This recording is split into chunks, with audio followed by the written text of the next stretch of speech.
afternoon, and konbanwa! Hello!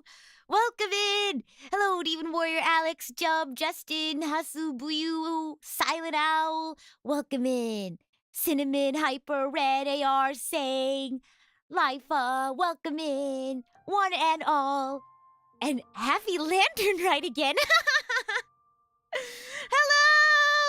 What did you all think of the video? Yay! It's finally out. This is what I was working on for so long. Oh my goodness! Amazing art. Thank you. I think members got to see a sneak preview of it. So, fun fact, surprise, it wasn't just fan art. I don't think it ever was just fan art. I had to keep a secret, though. Alex, thank you so much for this super chat. Drive safe. Have a safe trip. Safe travels, as they say. A good, comfy song. I'm glad you think so. If you go listen to the original song, it's very like cute and upbeat and it has more energy. But I looked at the lyrics and I listened to it and I thought, this is gonna be so pretty. It would be pretty slow as well. So I took it down a little bit in terms of BPM, and then I was like, we should do this piano version. So I got the piano backing track made, and it's just a nice, cozy, like nostalgic song now. I mean, it already was a nostalgic song, but I like piano. I'm really excited. I hope you all enjoyed it. And I just wanted to do something a little extra to celebrate this game because I love this game so much. Oh my goodness. Thank you. Thank you for the congratulations and welcome in. To celebrate, we're just going to play some more Genshin Impact. Isn't that just a fitting after party celebration? I spoil you all? Oh my gosh, I'm glad you all think so. I wanted to put something out to show my love for Genshin, and I wanted to put something out that you all would enjoy. So of course, I had to put it together.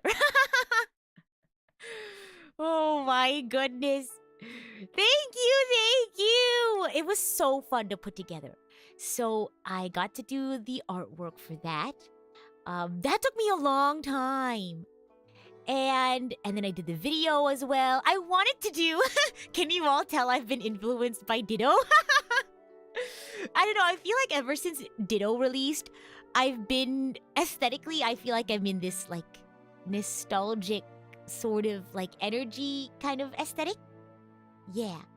Saying thank you so much for the super chat. You're welcome for the comfy cover. Thank you for listening.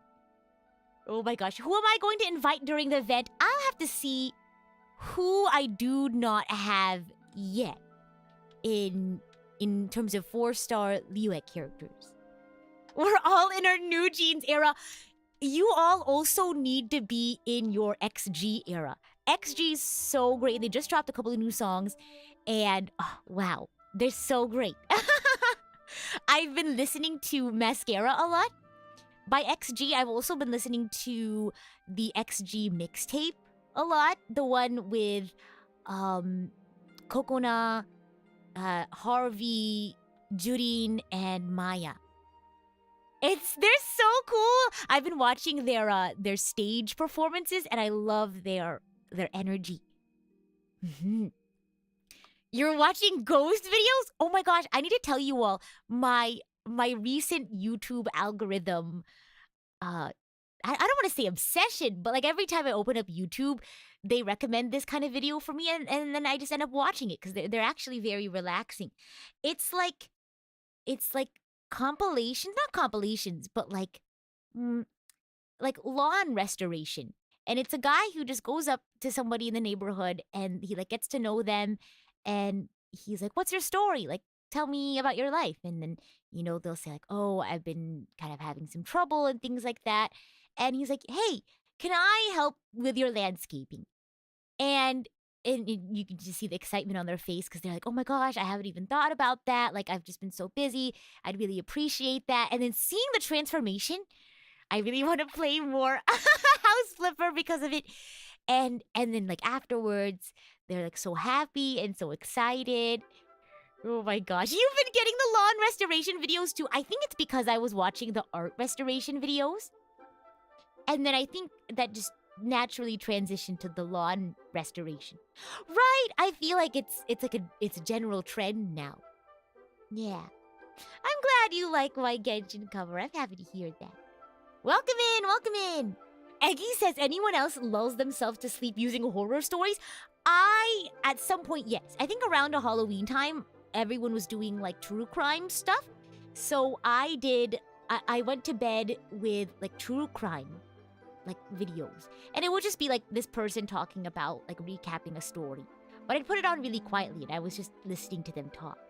Mm-hmm. And welcome in, welcome in. I see we have a couple of new archangels. Welcome in. Hello, John. Welcome in. Oh, hello, Falco. Welcome in, mercenary. You all joined us just in time. We're gonna get started and we're gonna play some Lantern Rite events. Hello, Noah. No worries for being late.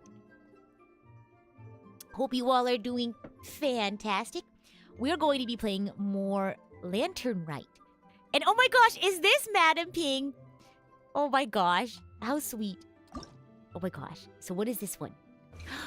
I haven't done any of these games. So we went through the whole story the first time around. And now we're gonna go ahead and do some of the mini games, I guess. Or side quests? I don't know what these are. Navigate.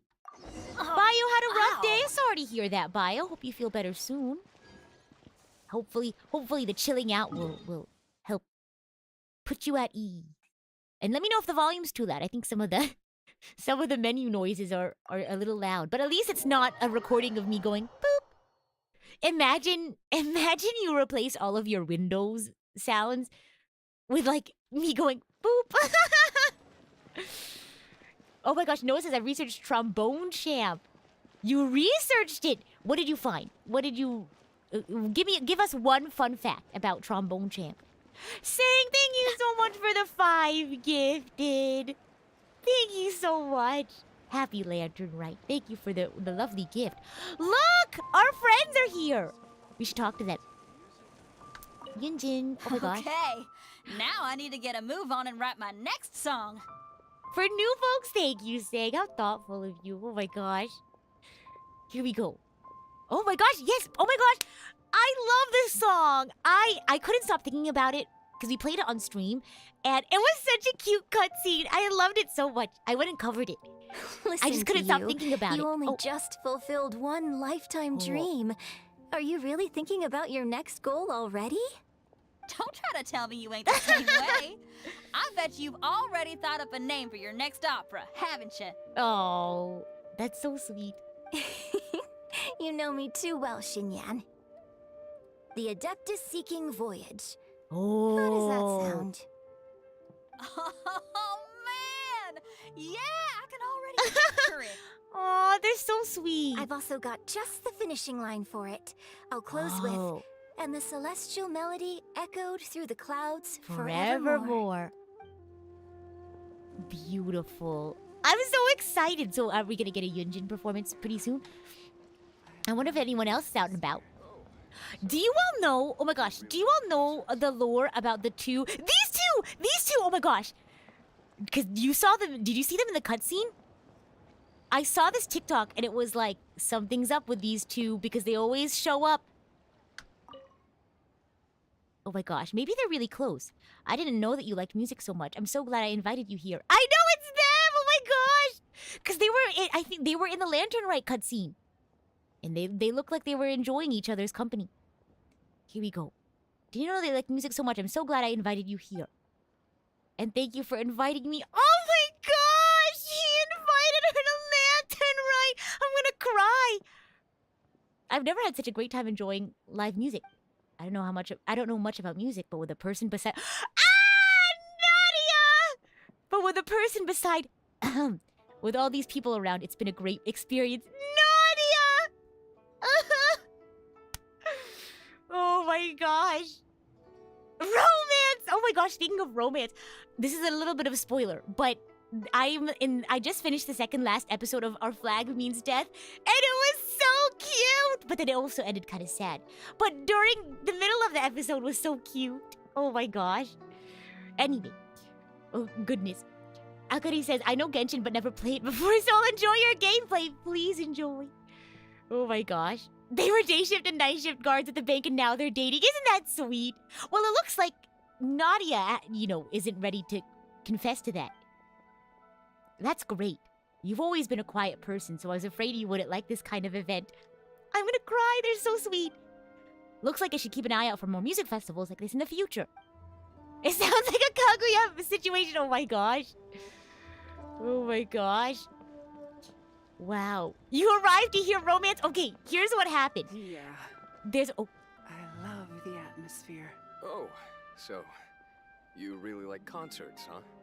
I thought she was gonna confess her love for Vlad. So, I don't remember what their actual lore is. Because usually I see them standing by the little waypoint in Mondstadt. I think you meet them for the very first time way early on. But it's been so long. It's been like 2 years now. I can't remember the last time I interacted with them. Yeah. But they keep showing up in like different cutscenes in like different like trailers. And they just recently were in the trailer for Lantern Rite. And so I thought, oh my gosh, there's more of them. Belle, thank you so much for celebrating your 3rd month as idol coach. You think the two in Mondstadt are different people? No, I think they're the same. Aren't they? Because I keep seeing Vlad and Nadia. Hold on. I know we were about to start this quest, but now I have to know for sure. Because someone on TikTok was like, I keep seeing them around. And they look like they're enjoying each other's company. Let me see. I have to know now. I know they look so cute. Moment of truth. Please. Love is real. Come on. Look, they've been in 3 different Lantern... Oh, no, they are different. But they've been in 3 different Lantern Rite cutscenes. That's true. Wait, now we have to go see if they're at the bank. Oh my gosh. Oh my gosh. Because I've seen them somewhere. And they were in 3 different Lantern Rite cutscenes. We need to go find them. Do you think they'll also be at their Northland Bank positions? Where's the bank? Where's Northland Bank? You don't think they'll show it on the map, will they? But yeah, they're in the 3 different Lantern Rite cutscenes. And that's all I saw because it was a really short TikTok. It was a TikTok that just compiled all 3 of the cutscenes and was like, check these 2 out. Here we go. Okay, I think the bank is here. Here we go.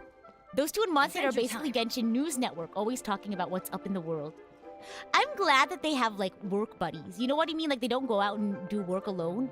Okay, so this is the book store. We have to go see if they're there. What if they're following us? Does anyone remember where Northland Bank is? Oh my gosh, Bennett, no, that's not where the bank is. Oh my gosh, please stop.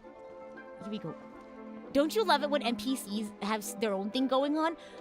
Right, I agree. It's so cute. Because sometimes I just feel like an NPC.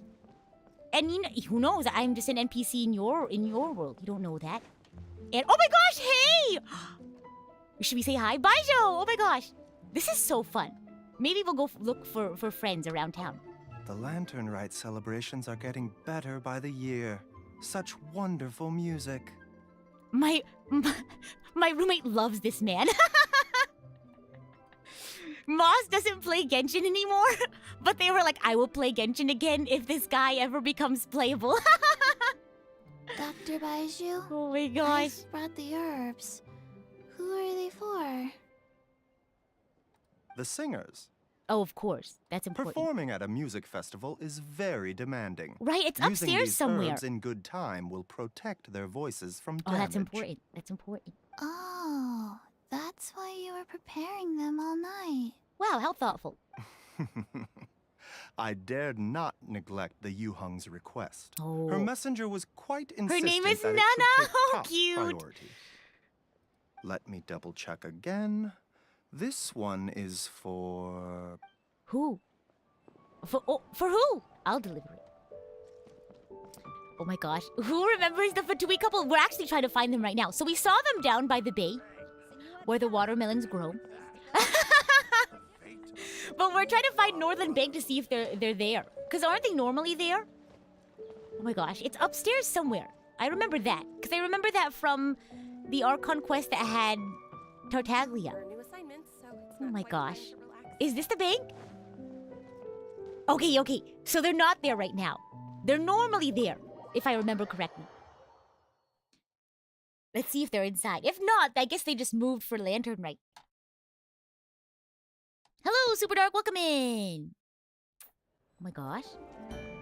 Oh my gosh, it's been so long since I've been in this bank. It's so pretty. Imagine you go here to get your, to have all of your money business sorted out. I've never actually explored the bank. Hold on. Oh my gosh. Well, good thing we stopped by the bank. Oh my gosh.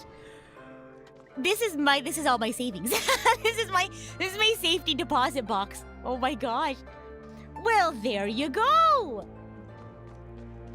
There are guards in the bank for the bank on opposite shifts. That's right. I remember now. Yeah, because their only break, was during Lantern Rite. They're so cute. I wish them the best. Oh my gosh. Dating a coworker is a recipe for disaster. But look, they're in different... Look, let me go back. We have to go back to Nadia now. Nadia and Vlad. Because they're in completely different shifts. None of their work really overlaps, so it should be fine. Hold on. They're like in different departments. Right? Oh my gosh, where are they? There they are! Look at them! Oh my gosh. Wow. How sweet. Naughty Rita, no! It was the chest was mine. It was my safety deposit box. That's why it was in the bank. Oh my gosh. Here we go. Okay, we need to go start this quest, and then if we find more friends, we'll go run into them. Happy Lantern Rite, esteemed ones. Don't mind if I do. You can take as many photos as you want. It was my safety deposit box at the bank. So I'm entitled to that Mora. Oh my goodness. You haven't been in the bank? I've been in the bank in Northland Bank for your conquest, and that's it. Oh my gosh. Tian Tian says, how you guys have been having fun? How about going on a special adventure with me? Do you all want to go on an adventure? I have an account, but I never go in there. Paimon says, you call this esteemed one. Such a great attitude. Recently, we've been having a lot of fun, but why is Paimon getting a strange feeling that we've met before? Paimon voice is so hard to do. You guys are extremely diligent adventurers, so I'm sure we bumped into each other at some point. I'm Tian Tian. I usually hang out with the Feiyun Slope, around the Feiyun Slope, looking to recruit new people into the Adventurers Guild. Oh yeah, look, she's a recruiter. Hello, Jelly Lines. Welcome back. Everyone and their cats and dogs passing by have probably heard my voice. You do look a bit familiar. Yes, it means my efforts were noticed by you guys. All the more reason for you to experience my masterpiece. You can exchange the bag of Mora. I still have held on to it. I'd feel bad if I went and, cashed it in. I still have that. Oh my gosh, we need to go into my inventory and still see what stuff we still have. Can you tell us a little bit about your particular adventure? Sure, then I'll cut to the chase. Recently, I came across a new novel at the Wanwen Book House. No, that's not it. Rather, I gathered some new information. I've noticed that people's expectations for adventure are rising, and activities such as climbing and wind gliding are not as exciting as they used to be. In order to get more people to join the Adventurers Guild, we need to come up with more novel and exciting approaches. Whoa! What do you think it's going to be? So I teamed up with a couple of other recruiters, pooled together our resources, consulted a few expert mountain climbers and fireworks craftsmen, and designed a new racing challenge. Oh my gosh, do we have to climb things? Demon Warrior says, I can imagine every item is a trip down memory lane! I still have... Do they have the a launch tube this year? I know they're selling fireworks, but I don't know if they're selling the launch tube. There are many mechanisms laid out in the challenge. Just step on them and use the momentum from the fireworks, and gunpowder blasts and accelerate into the sky! Are we launching ourselves into the sky? Fireworks? Gunpowder? So for the challenge, you want to blast people into the sky. Rocket-propelled Paimon. Oh my gosh. The toy seller has launch tubes. That's good. Does the toy seller sell lantern materials as well? Why are you so excited? You're also going up. Although with your strength, an explosive barrel bursting in front of you wouldn't faze you, but who knows? It might just blow you away. Isn't that the point? to be blown away? Not to worry, the explosion is contained inside a tough device. I've taken the necessary precautions to make sure it's safe and injury-free. Were you injured during these precautions, Tian Tian? Oh my gosh. No shower lanterns? Oh, I'm gonna have to really hold on to mine. I used to have like 500. But then I would let go of like 30, 40, 50 at a time with friends. And now I only have like 14. But I think that's okay. Because I still have some. And now I'll release them for very special occasions. Happy Lantern Rite, Asano. Happy Lantern Rite. Let's see. I've taken the necessary precaution to make sure it's safe and injury-free. I've also filed a patent with the Ministry of Civil Affairs and have publicized this event many times. Please do not steal my idea. That's okay. Patent pending. There's so many hurdles. You've really put a lot of thought into this. As far as I can tell, just doing this racing challenge will stir the spirit of adventure even in an average passerby. Wow. Good recruiting strategy. Esteemed ones, your reputation precedes you. If you guys take point on this racing challenge, you'll be sure to attract lots of people. I've also prepared great rewards for the challenge. They'll be sure to encourage more people to join the Adventurers Guild. Firework and gunpowder race. Let's go. Yes, they only had the Shao Lanterns in the first Lantern Rite. That's right. Oh my gosh. Maybe one day I'll release a lantern for you all. Without further ado, please give it a whirl. There are lots of tracks for you to try. I'm sure you'll have a good time with them. And I'll get a couple months worth of results. It's a win-win. Maybe, since I have 14, maybe I can release one every Lantern Rite. And we'll have it on video, too, so you can keep it. I have 10. Ying has like 1,000. I don't know how they made so many. I only ever made 500, I think. Like, maximum, in total. And at last I see the light. My friend wanted to take pictures with... This was way early on. I think that was just after the first Lantern Rite. So I thought, hey, I can get rid of some. My friend was like, I want to take pictures. I guess they really enjoyed like photography, like in-game photography. And so they're like, okay, get it, whatever character, stand here and go. Release as many lanterns as you can. And I took some screenshots myself. Oh my gosh. Okay, I guess we gotta go over here. So, we're just launching ourselves? Or how is this gonna work? Oh, but there's some people. Oh! Excuse me, I'm trying to do a challenge. Should I clear the challenge area first? Like, is that how this works? In the Radiant Sparks challenge, the less time taken and the more challenge coins collected, the higher your final score will become. During the challenge, you can obtain the technique Sparkling Rush by collecting aegis, is that how you would say that, of sparks. By unleashing Sparkling Rush, the character will dash forward, collecting all challenge coins nearby. Additionally, Sparkling Rush can pierce through the barriers of the obstruction fruits. It's a dash game! Okay. Firework fruits to rapidly leap into the air using the fireworks power. Your wind glider will automatically deploy upon reaching the highest point. Let's Whoa! play. Whoa! Time for takeoff. Whoa! I'm just trying to do some lantern right defense. Huh? Oh my gosh. Well, maybe they are too. Oh my gosh! I keep forgetting I have a third one. That's crazy. Oh my gosh! The power of C1 Shao. Did you all see how I hesitated to use my third one because I forgot I had it? This game will continue on for a very long time. I hope so. I sure hope so. Okay, so I guess we just got it. Oh, whoa! Oh my gosh, wow. So how do I just run into that? Whoa! Oh, I forgot you automatically deploy. No, I missed it. Wait, let's start over. Oh, I missed it. I forgot it automatically deploys. Let's try it again. Oh, Will use it glide skill any for faster? dash. Oh, here, let me start over.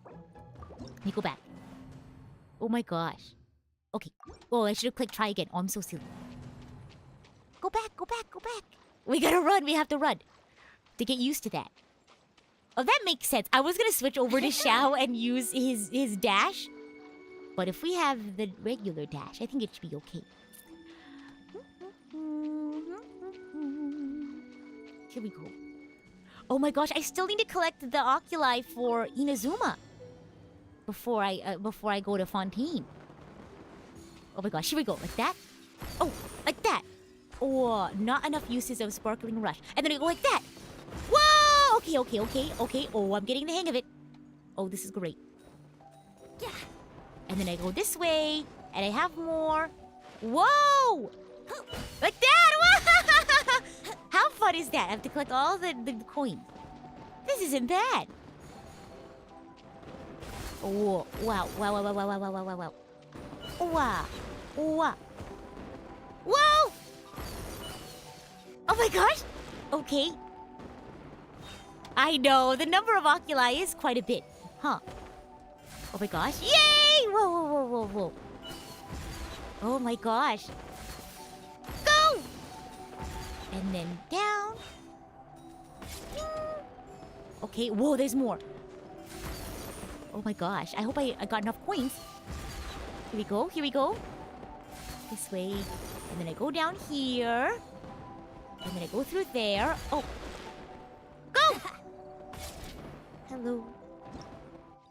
Oh my gosh! Gold star. Gold star. Oh my gosh. Hello, Michael. Welcome in. How's it going? Let's see here. Oh my gosh, so many notifications on the side.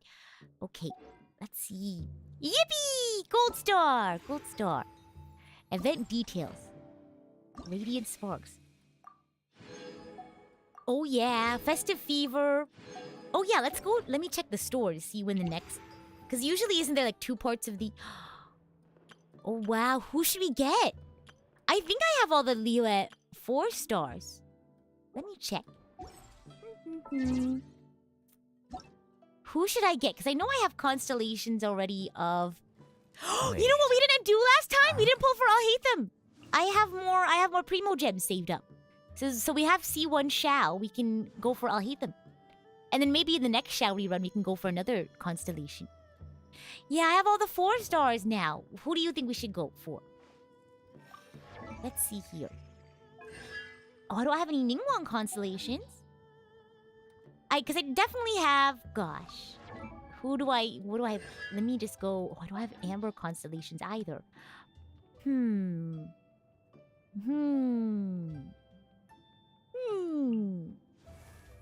I want more Sumeru characters is the thing though. So I don't know if I'll save for Hu Tao and Yelan. Oh my gosh. I'm thinking maybe Ningguang for my Liu F4 star.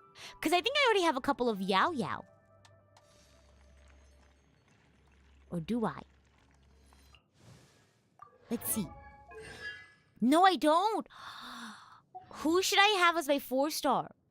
What do you all think? You're hoping for a Shunha rerun? Oh my gosh. I don't think I have Shunha. Who will be the next 5 star? We shall find out! You're so funny, oh my gosh! we shall find out. Oh my gosh. Master of comedy over here, oh my goodness. C1 Yao Yao's pretty good? Okay, we'll go ahead and invite Yao Yao then. Oh, character archive doesn't show constellations. I see. So I guess then we'll have to check this way.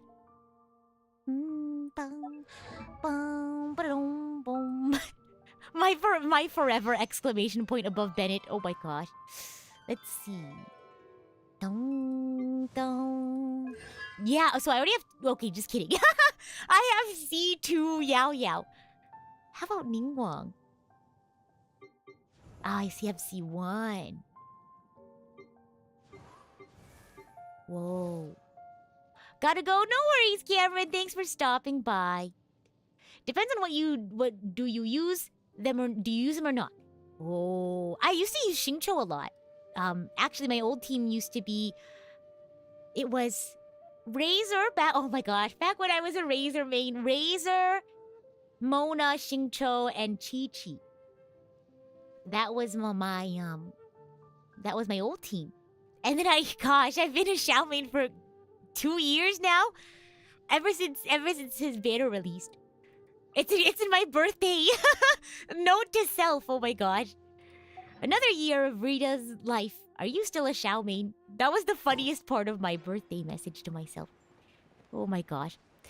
I have not gotten addicted to leveling them, unfortunately. I'm trying so hard to be better at leveling up my characters and building them, but it's just not as exciting, I think, as you know, going and enjoying the story and, you know, enjoying the world and things like that.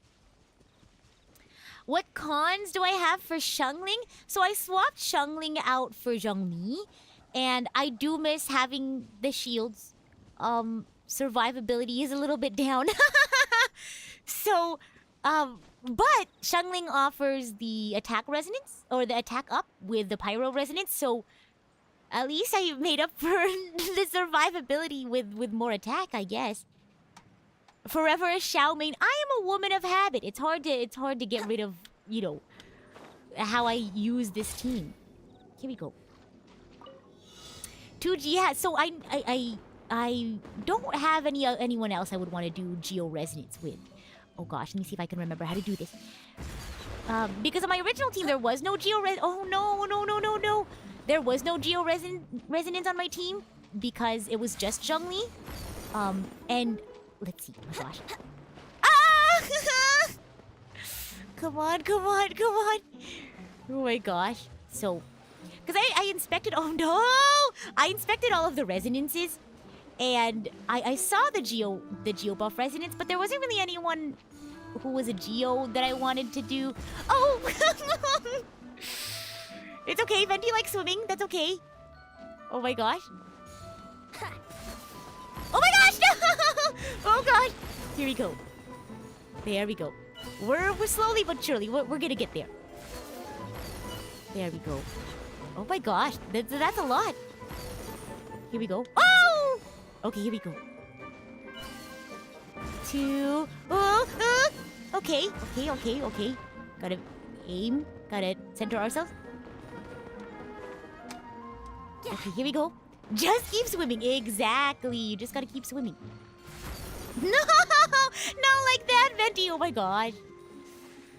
But yeah, I'm not really like a build team sort of person, so when I found my person, I was like, that's it. I'm not gonna worry about figuring out other team comps. I do have one other team that I put together for when I eventually start doing Spiral Abyss again. No! I missed it! How did I manage that? There we go. There we go. Okay, here we go. Slowly but surely. Oh my gosh. Who is this Shirley you speak of? Oh my gosh, the stage! Here we go. Nice save. Oh my gosh. There we go. Oh, silver! Oh, is it because of the timing? I'll try it again. Unless you don't need to get a gold. Let's see. Oh, you do. Oh, 3,000 points. How does the point system work? Is it like a time thing? Oh. Okay, oh, I was gonna water check, but here we go. Okay, no mistakes. Only happy accidents. Okay. Oh my gosh. It depends on time and coins collected. Wait, I missed some. Oh no! Oh my gosh, time lost. It's okay. Okay, wow, so fast. Oh my gosh. Whoa! Okay. Whoa. Okay, go.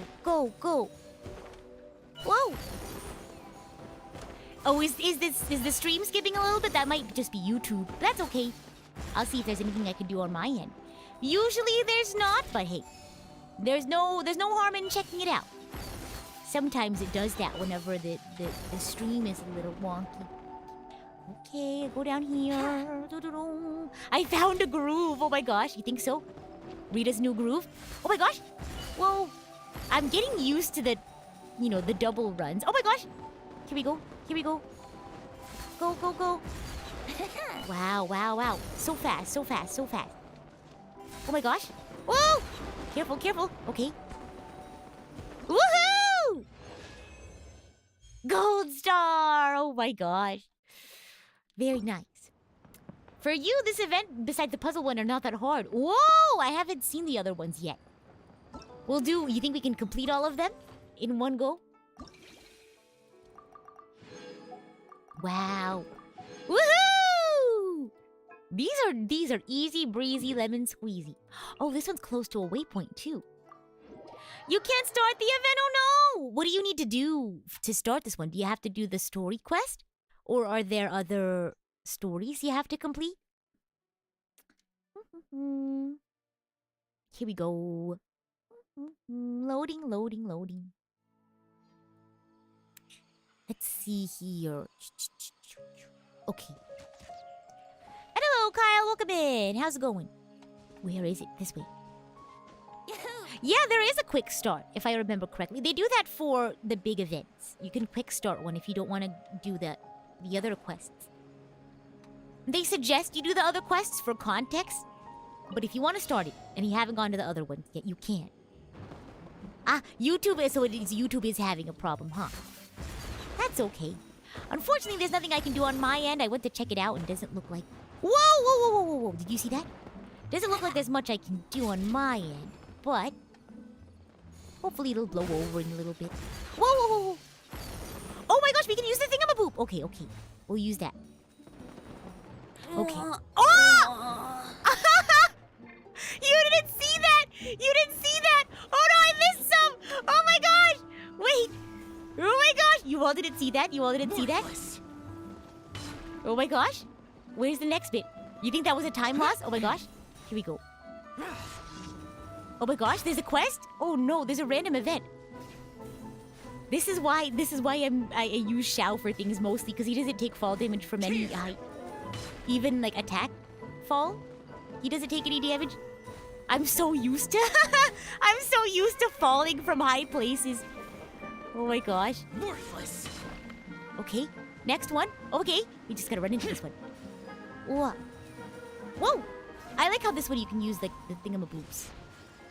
Whoa. Oh my gosh. Sasuga Adeptus. Oh my gosh.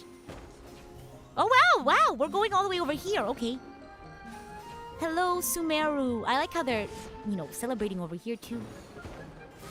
Whoa, whoa. Wow, that was really fast. Oh my gosh. I wonder if Venti's death was a time loss. Whoa! Venti, your sacrifice was not in vain. We should go revive him though. Oh my gosh. Yeah, he doesn't take damage from plunges. That's right. So I will usually just plunge from really high in the sky. So I don't have to worry about timing anything. I can just click and sit back and... Okay, there we go. Okay. Thank you, Nahida. Okay, we need to go find the other one. I know, take him to a statue of himself. How funny would that be? We're plowing through these. Oh my gosh. No worries, Iz. Thanks for stopping by. Let's go. That's why you always fall with him? Yeah, I'm pretty used to falling long distances in Genshin. Sometimes I accidentally, because I'll do a plunging attack and I forget that I'm not Xiao, and then the person dies because I didn't realize that, they can't survive a plunging attack that far.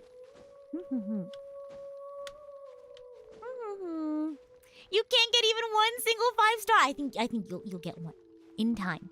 There's the pity system for a reason. You can actually, if the pity system isn't working for you for some reason, you could actually contact Hoyo first.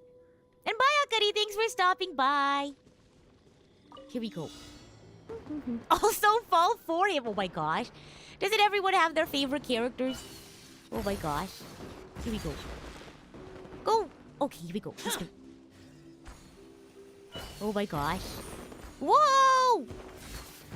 Here we go. I don't know, I just feel like they really did a good job with this story. Oh my gosh, go, go, go! Okay, here we go. Here we go. And then I also really like Mona's story and her personality. I guess I really enjoyed oh my gosh, that's right. I keep forgetting this is oh my gosh, I accidentally used one. That's okay. We're fine. Oh my gosh, no, I missed so many. It's okay. We'll make up for it.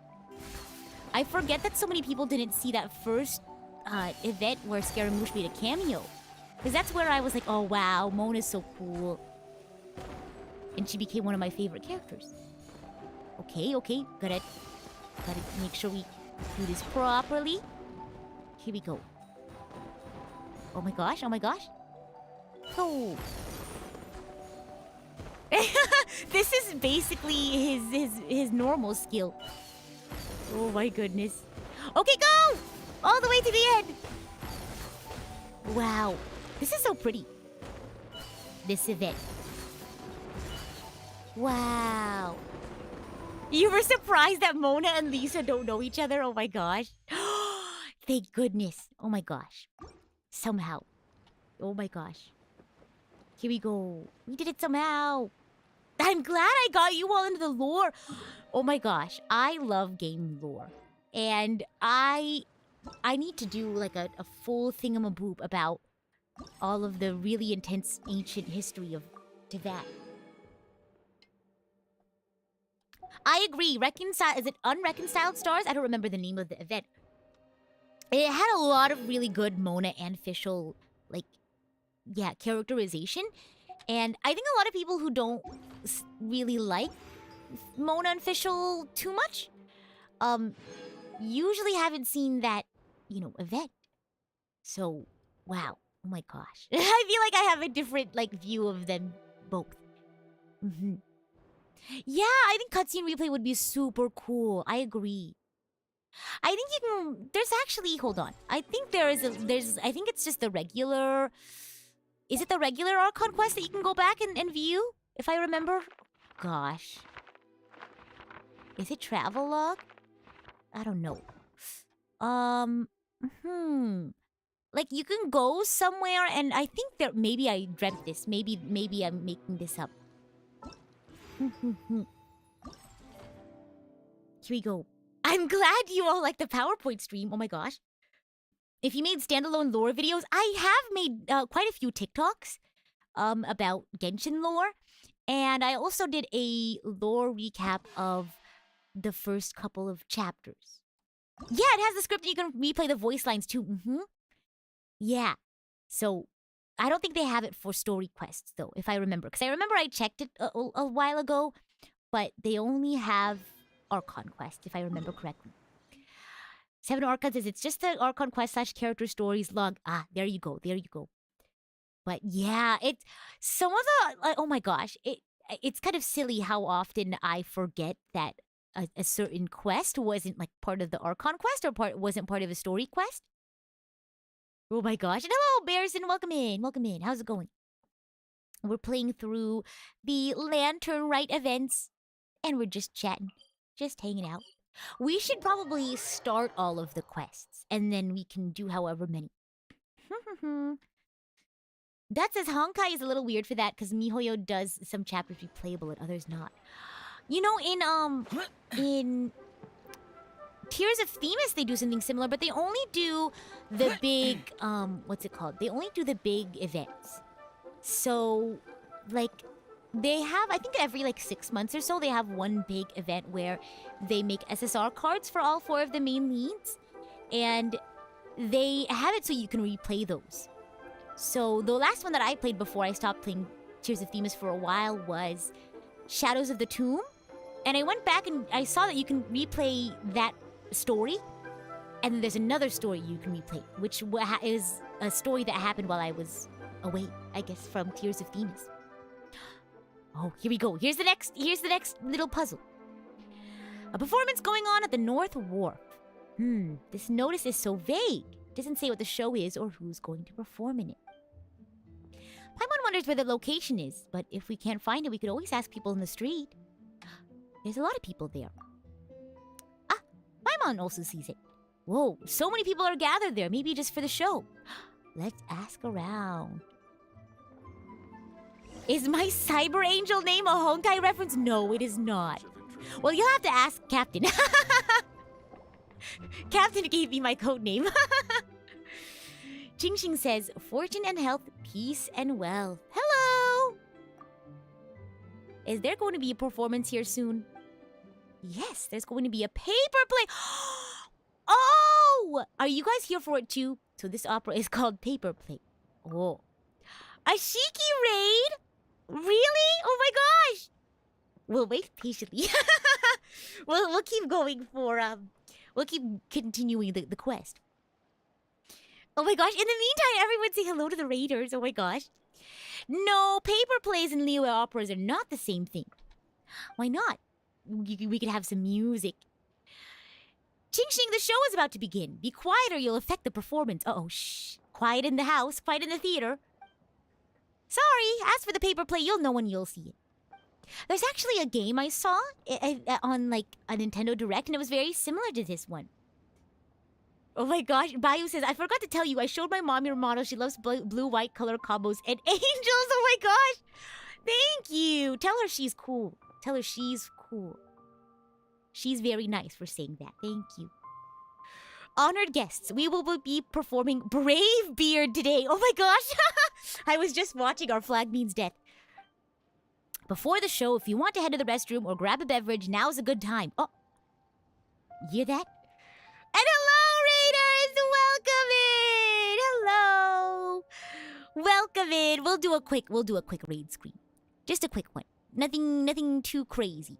Just a couple of seconds, shall we? Welcome in, Raiders! Hello. Welcome in. We're playing more Lantern Rite. Oh my gosh! So while you all are here, I can tell you all about the cover! Whether or not you're a fan of Genshin, I just released a cover of a Genshin fan song by Chili Chill. It's called If You Suddenly Think of Me. It's a really nice song. You should go check out the original, but I wanted to do a piano version, so I got a piano instrumental commissioned. I drew some art, and I put the video together, and it was such a lovely, project to work on. So I wanted to show my love for Genshin. I wanted to put out a cover this month, and yeah, I hope you like it. Now we're just playing more Lantern Rite to celebrate. So if you're not caught up on Lantern Rite, if you don't play Genshin, you can still enjoy the puzzles. They just have a couple of these little, I guess, story bits at the beginning before you can unlock the puzzles. We just finished a racing minigame, and now I think we have a puzzle minigame. So we're going to be putting together, I guess, a story based off of different puzzle pieces, and you'll see in just a moment what that looks like. Sing, thank you so much for the 10 gifted! Oh my gosh.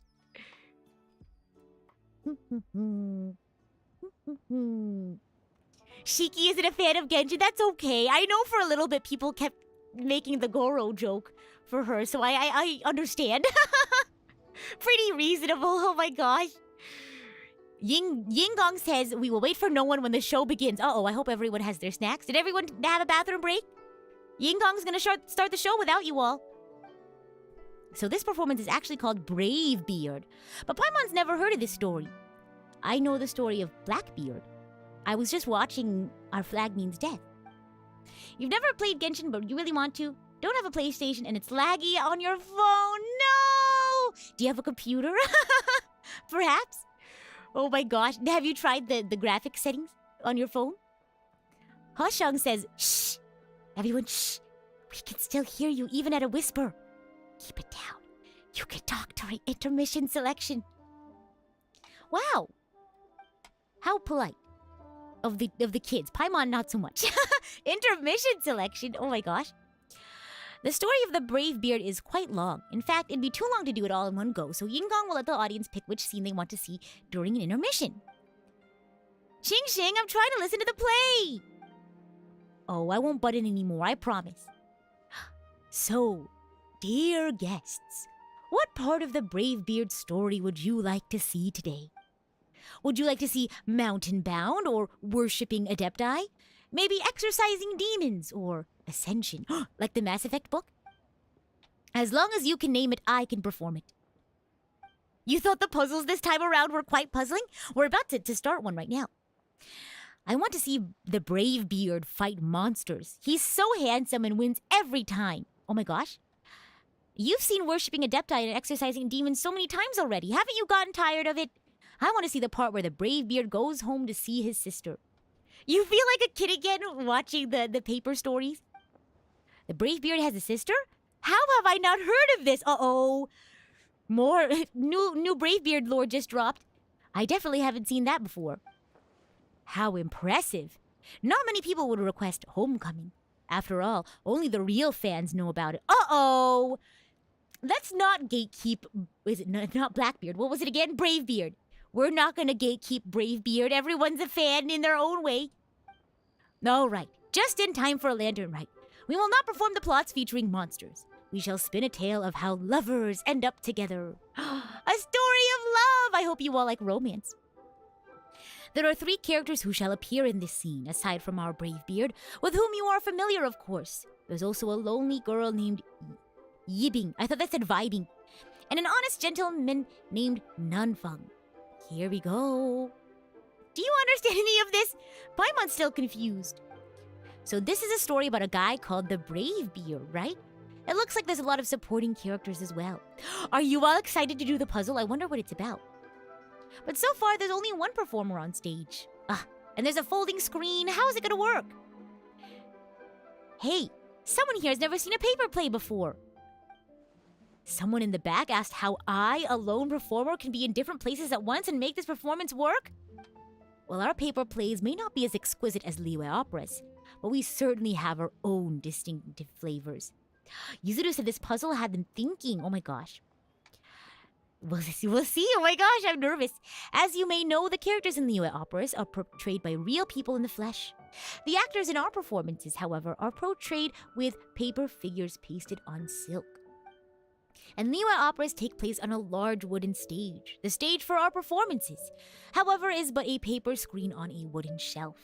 Our actors and stages are all made of paper. That's why we call it a paper play. I know, I'm so excited. This was the mini game I was most excited for. I am the narrator, but I am no actor. You will meet 3 paper actors in just a moment.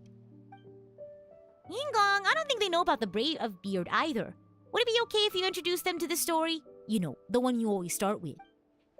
That's called the establishing moment. I've always enjoyed that too. Please perform for us, Yingong. Please. Establishing moment! Establishing moment! Oh my gosh, these kids are a riot. How fun. It is said that the sky's the limit, but the woes of the world are also limitless. There was once a man named Wang Guang, suffering from human injustice, who resorted to dwelling amongst the mountains and rivers.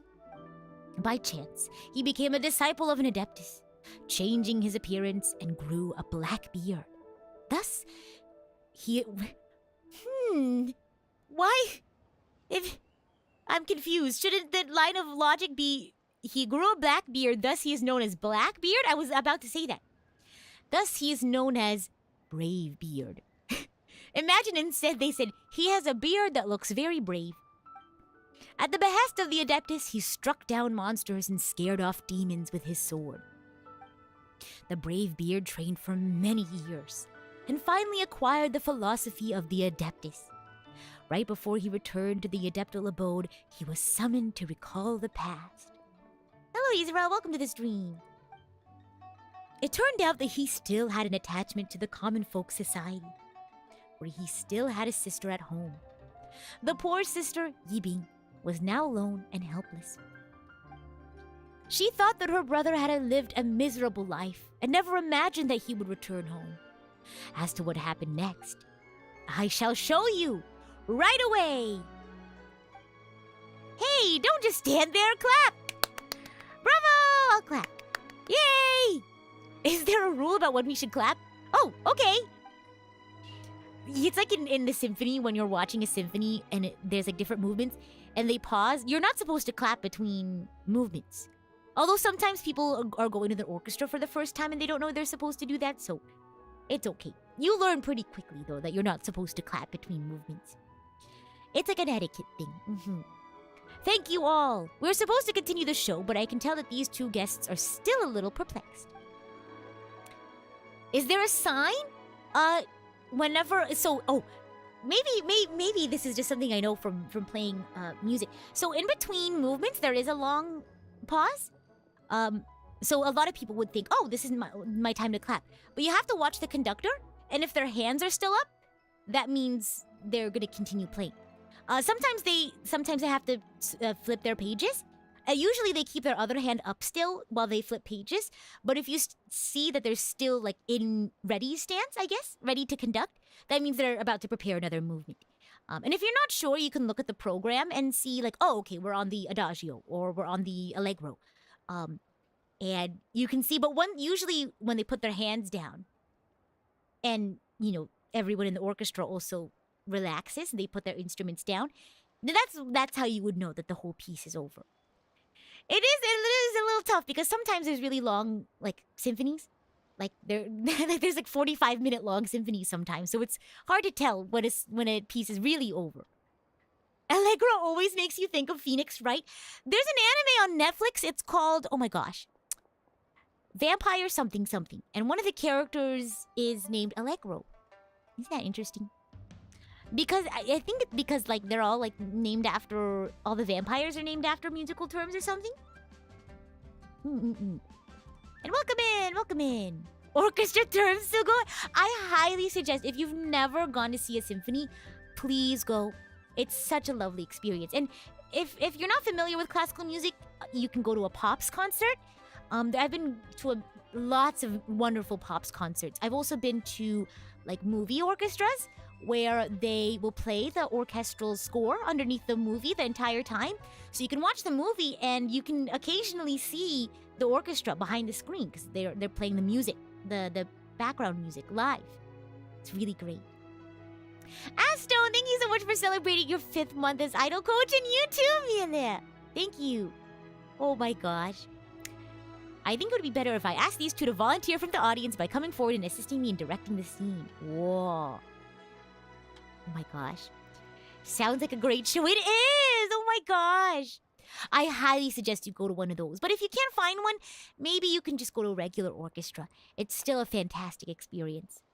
Ashbel, thank you so much for celebrating your 3rd month as Idol Coach. Oh, yes, orchestras that play, like, music from video games are so cool. I really want to go to the Genshin Orchestra. I would love to go. I've seen the videos. Abraham, thank you so much for celebrating your 7th month as Idol Coach. Oh my gosh. Let's see. Yingong says it will give you both a good look and it will help the actors move forward on the stage. What do you think? Aw, Jingxing! Hey, why didn't you invite me? I know all about paper plays. You gotta remember to invite me. You just gotta.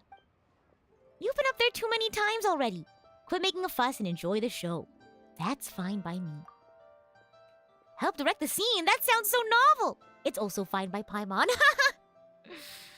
Oh my gosh. Then I shall ask you two to prepare. As soon as you two are in position, the performance will begin. Is Paimon the conductor at the concert? I guess so. Okay, who's ready for some puzzles? Because it's puzzle time. I'm ready. Yes. Oh my god.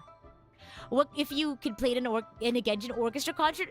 I would cry. I don't think I'm good enough to be able to perform in a Genshin concert. I've seen their performances online. Oh my gosh. It's a lot. But if they ever come to the US, I would totally travel to go see them. Ladies and gentlemen, boys and girls, I present to you Homeward, Bravebeard. Gambare, thank you. I will do my best. Whoa! There's a lot of puzzles. Oh my gosh, let's go. We should just do all of them. After the performance begins, the actor named Huang Guang will move at a fixed speed across the stage and will change directions upon making contact with the paper theater's edge or any obstacles. Traps will appear to impede the journey of Huang Guang. Touching them will cause the performance to fail. Move the stage sections to change his path and avoid traps such that he can reach his destination. What character would you cosplay as? Well, you all have seen me as Eula.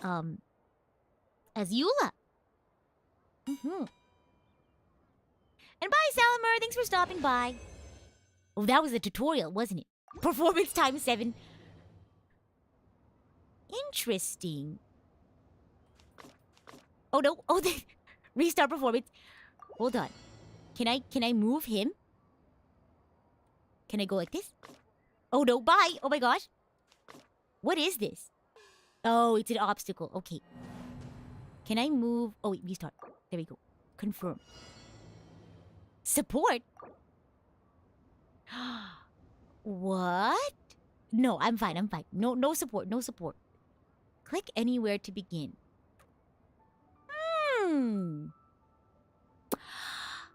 Oh!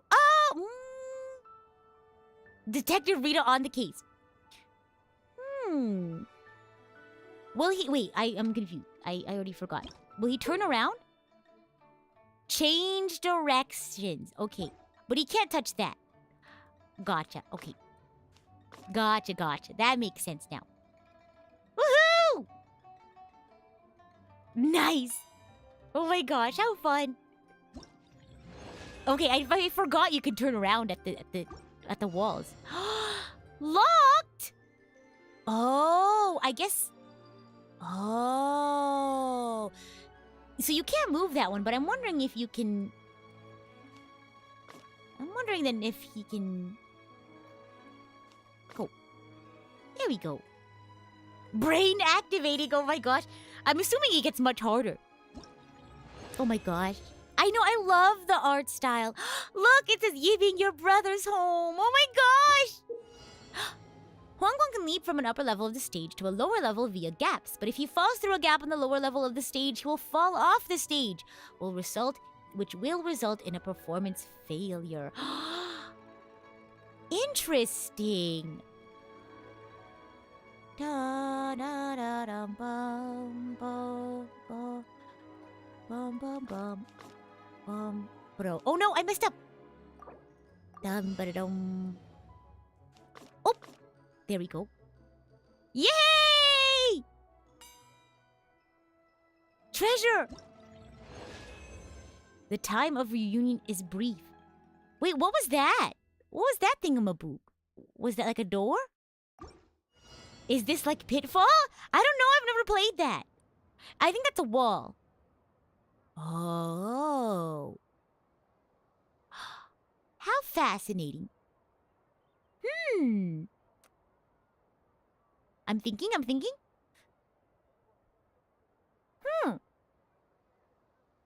Okay. How will I get him to go over there?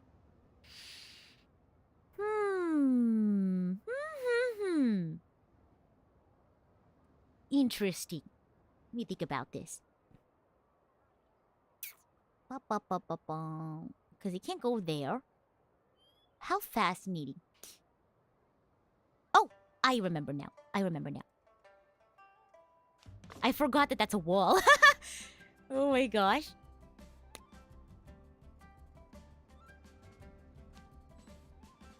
Oh, I have to wait for him to cross the border. Oopsie daisy. I was a little impatient. That's okay. Here we go. I moved it too early is what happened. Come on, cross the border. Oh, go ahead. And go! Okay, pause is time. That's good. I didn't realize. Go! There we go. Oh my gosh. Oh my gosh. So it is a rock. Yeah. I thought it was a door. Yibing is today wholly alone, and how shall I return the Adepti's home? You gave up on this event and opened YouTube for a tutorial. That's okay. Pick your battles, right? Okay. Unless...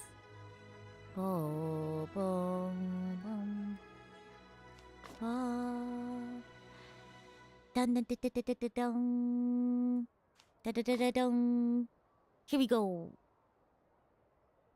And... Wait, pause. I forgot I was supposed to be... Okay, hold on. I need more time to think. So he needs to be on that side, obviously, because he has that. But good thing we have this, because now we can think. Unless... Ah! I got it. And then... Go. And... Go! And then the wall is there. We are between a rock and a hard place, huh? Oh my gosh. Yay! This is such a fun idea. A lover you must find, a partner for life, for tears to wipe when sorrow is rife. How beautiful is that? Huangguang has the protection of the Adeptus. Wow! And can ride on the wind. When he reaches a place where the wind rises, He can ride its flow and reach the stage's upper level. Wow. Okay, sure. But I'm assuming he'll continue walking in that direction? Okay. So we need to turn him around.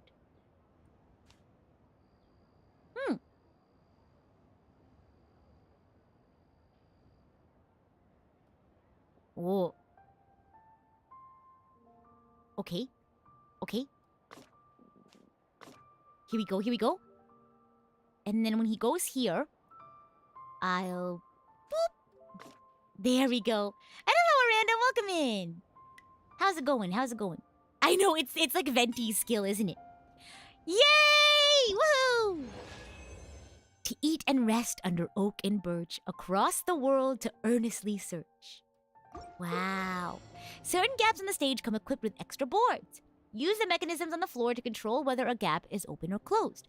Huang can switch the state of stage gaps once for each time he steps on such devices. Okay. Oh! How fascinating. I'm thinking. Oh, I see. Wait, hold on. Pause. I just realized. There's the gap. Ah! Okay, we should be fine. I'll figure it out when the performance starts. I just gotta start it. Go this way. Start that. And now that's open. And now he needs to go up the thingamaboop again. So, oh, you know what? I didn't think about that. Let me have him do it again. Oh, I see.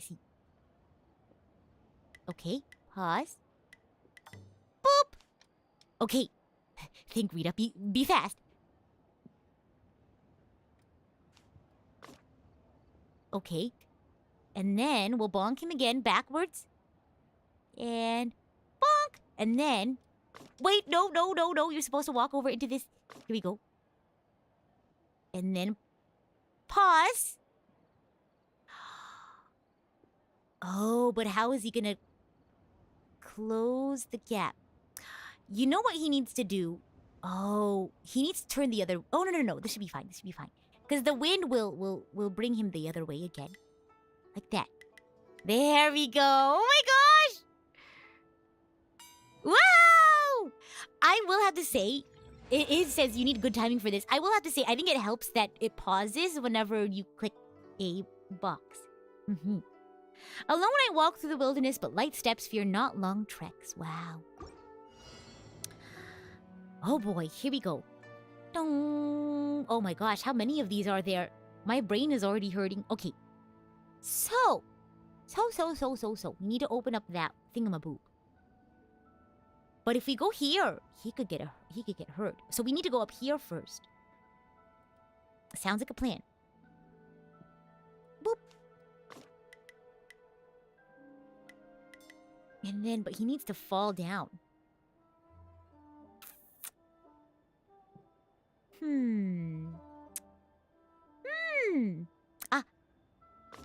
I wonder... No, he'll fall. Oh, no. This is perfect. No, just kidding. Not perfect. Not perfect. Oh, ouchies. Here we go. It's much easier with a mouse. Yes. I have more time to think. Okay, hold on. Oh, okay. So I have to go up here, but he needs to fall down to a safe place afterwards. And then we're going to bring him up here. Like that, like this. He's going to go up there. Right? Yes. And then he's going to cross over. And then he's going to get the thingamaboop. Oh, but you know what? It's going to press the button, but then he's going to end up there. I didn't think about that. He needs to drop down into it. Is what needs to happen. Okay. Like that. Okay, this is gonna have to happen really fast. Oh, there we go. Whoa, Okay. I'm scrambling. Okay, here we go. And then pause. Okay, and then this will go. Okay, there we go. Here we go! Easy peasy lemon squeezy. Wow! You didn't think I was gonna get that one, huh? Oh my gosh. Woo! Looked scary there for a little bit. Nanfang and Yibing, I shall unite as they will it. Wow. I know! Good save! Oh my gosh! To open the locked door, you must first obtain the key. Oh my gosh! I will have to say, I think being on a PC helps a lot. Okay, click anywhere to begin. So we just need to reverse his trajectory so we can go here. So he can fall into the thingamaboop. And then we'll bring him up here. There we go. Easy peasy lemon squeezy. Oh my gosh! Oh wow. Oh my gosh, he's in a different scene now. Wow. Adeptus X Scene 1. This courtyard is prosperous, worthy of trust. Oh my gosh. Enter the room. So, this one will close the gap. Okay. I guess we could just see what it does. But look at that. Well, let's see. What does it do? Interesting. Huh. Okay, well, we'll let him go turn around then. Because I'm assuming he needs to fall into... But the real thing... Oh, he needs to fall from the left side. And it has to be this one. Okay. Interesting. Ah. Here we go. Okay. He's gonna turn around. And he's gonna fall like that. But the... no, that's wrong. Because he needs to fall from the left side to go into the right. So... Okay. But the real kicker is... Oh, you know what? We need to trigger the button. Somehow. Okay. Okay, we need to trigger this button. Oh. But then he can't walk back over it again. Oh no, he needs to walk back over it again. Okay. Wow, this is so fascinating. We'll do this. Wait, no.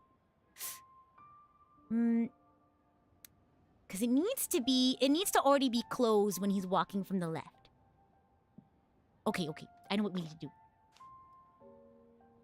I know, they're making us think. I love puzzles like these. Oh my gosh, because you have to think about, like, the sequence of events. Watch. And then he's going to turn around. And then... So now it's closed already when he's coming from the left. So that way, it'll open. Perfect. He'll fall in. And then we'll grab that and we'll go. Yay! There we go. I didn't even use some of these windows. Squares? Adeptus X Scene 2. Who knows where this person dwells? Oh! Some locked sections can be unlocked using keys. So I guess we gotta go get the key then. I wonder what this one will close. Okay. Alright. So we need to fall down. We can't use that one. Oh wait. We need to come from the other side. So, okay. Oh, okay. Oh, no. We messed up. It's okay. Here we go. So we need to fall down from the right side. So this means we need to use this one. But we need to keep that one open. But, but that one's already closed. Oh, but you know, sorry, I messed up again. Okay.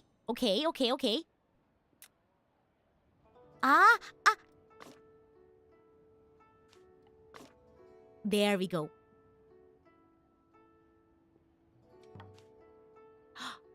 Huh? Oh! Okay, we can't go back that way because of the thingamaboop. Here we go. Oh, this is so interesting. This is so fascinating. Oh, it's okay. I'm able to figure it out when I can't do it. So when I notice that it's a dead end, I'll just press restart. Oh my gosh. Here we go. So we can't go back that way. So it has to stay closed, I feel. Because we do have to get out of this square. So, oh, please, no spoilers, please. I do like to try to figure out the stories on my own. Thank you, though. I appreciate the kindness. But yes, I would like to try out these puzzles by myself first. It's my first time doing these. So, yeah. I'd like to uncover the mystery. Oh, you know what? Oh, no, because we have to go from the right. Isn't that right? But that one closes it. I will certainly ask you all if I need help. Absolutely. But I think I got it. Because we need to go in from the right. It's I'm whiteboarding my thoughts now. Oh my gosh. Because we need to come in from the right. But as we exit... Oh, you know what? If we fall in from the left, then that's a way we can get the button again. Oh. You think maybe we can, go like this? Pause. Wait, no, not yet. Like that. Because we need to fall in from the right. But we need this to be open. Okay, cool. And then we go like that. Oh, whoa, whoa, whoa, whoa, whoa. And then like that. Yes. Put that... Oh, no, no, no, no, no, no, no. Okay. Prep that one for that. Okay. Okay, now we have to figure out what we're gonna do. So, we need to move him now. I guess we can just turn him around, right? Yeah, there we go. And now we can move it. Oh my gosh. Hello, Nazla. Welcome to the stream. Woohoo! That wasn't hard at all. That wasn't too bad. Just had to think about it. Oh my gosh. The music. Nunfung is found! Past matters are past. I go now with the adept eye at last. Woohoo! That one was a tough one. Oh my gosh. Ain't no mount. Whoa! Wait, that's it? Is that it? Wait, oh wow. Really? Do I know what instrument that is? I do not. I don't know the name of it, but I've certainly seen it before. Wait, that's it? That was such a fun puzzle. Oh, I really like that one. I thought it was gonna get harder. Oh my gosh. Oh, that wasn't too bad for a final level. Look at all these, look at all those Primo gems. Oh my gosh. Do you think it's a good time to pull for I'll Hate Them now? What we'll probably do is we'll do one of each of the other quests, and then we'll pull for I'll Hate Them. And then we'll wrap up for the day. How does that sound? And if you haven't thought of, if you didn't join us for the premiere of my song cover earlier, you can go ahead and check out the pinned message as well. I sped through that. I love puzzles. I love puzzles. I just have my brain is more like visual puzzle oriented than it is like number puzzle oriented. I was playing the current event Tears of Thebes requires that they have like number puzzles, and I can't do all the number puzzles in my head. I have to write them down. I just don't have the memory for it. But when it comes to like visual things, it's easier for me to, I guess, visualize. I don't know how else to say it. Oh my gosh. Yay!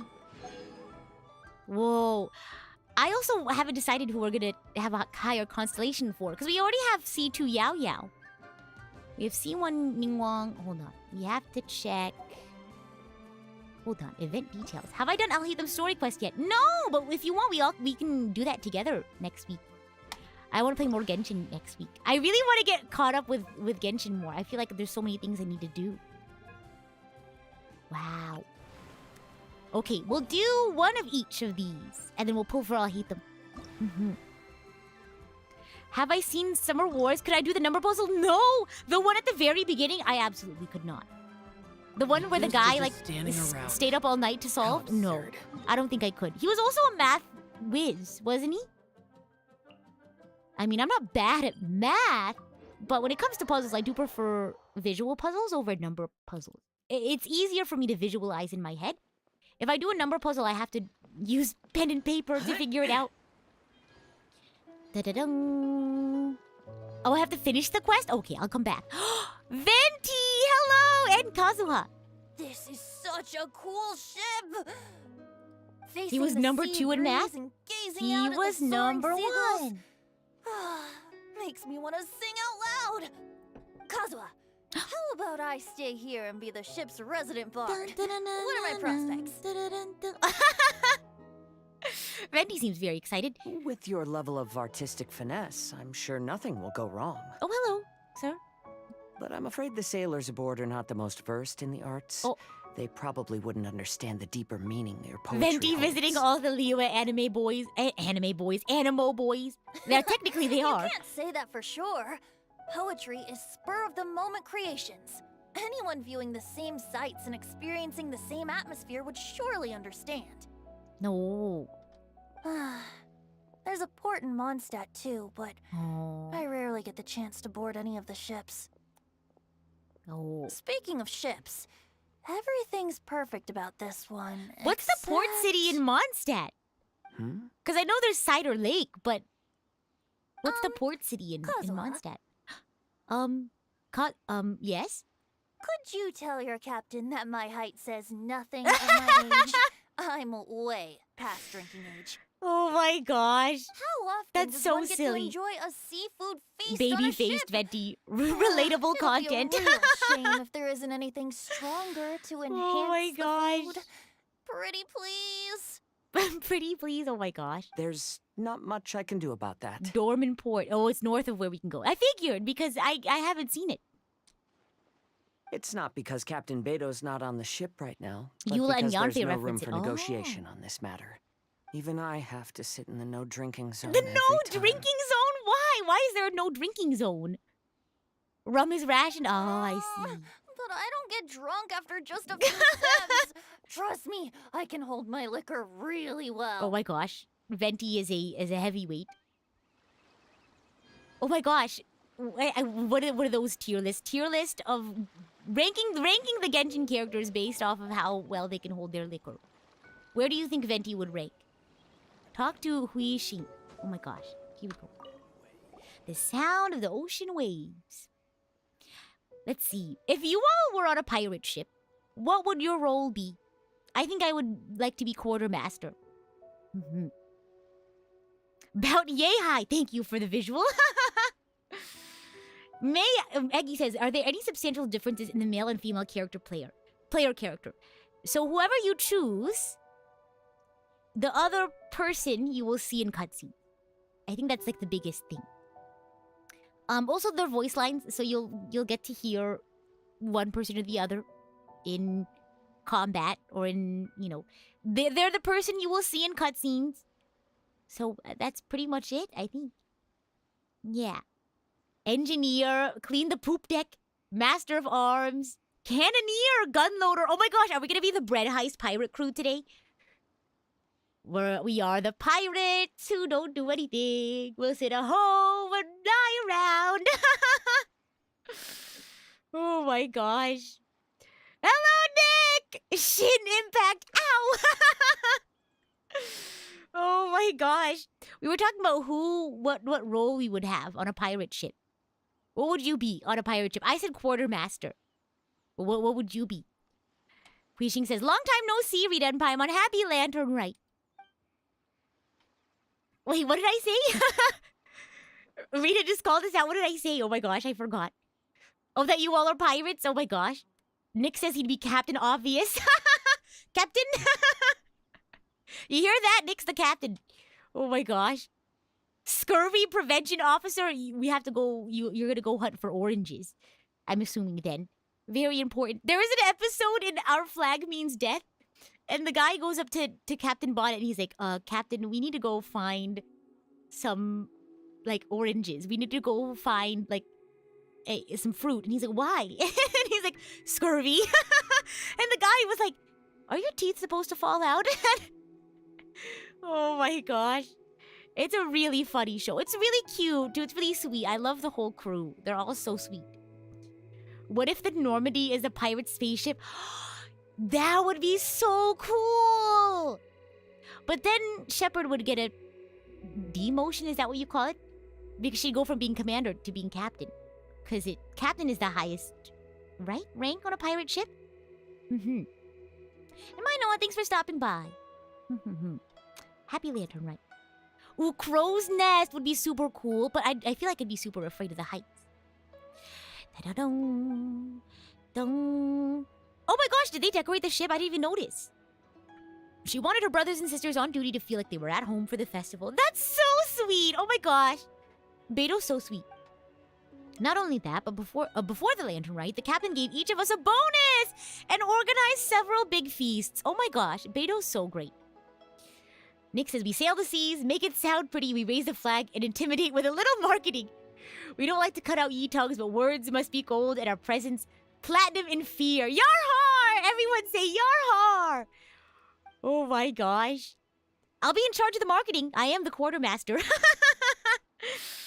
Wishing says the food for every feast is ordered from reputable restaurants such as the One Man Restaurant, which we always frequent. Oh my gosh, could you imagine just all of the crew members at One Man just being loud and rowdy?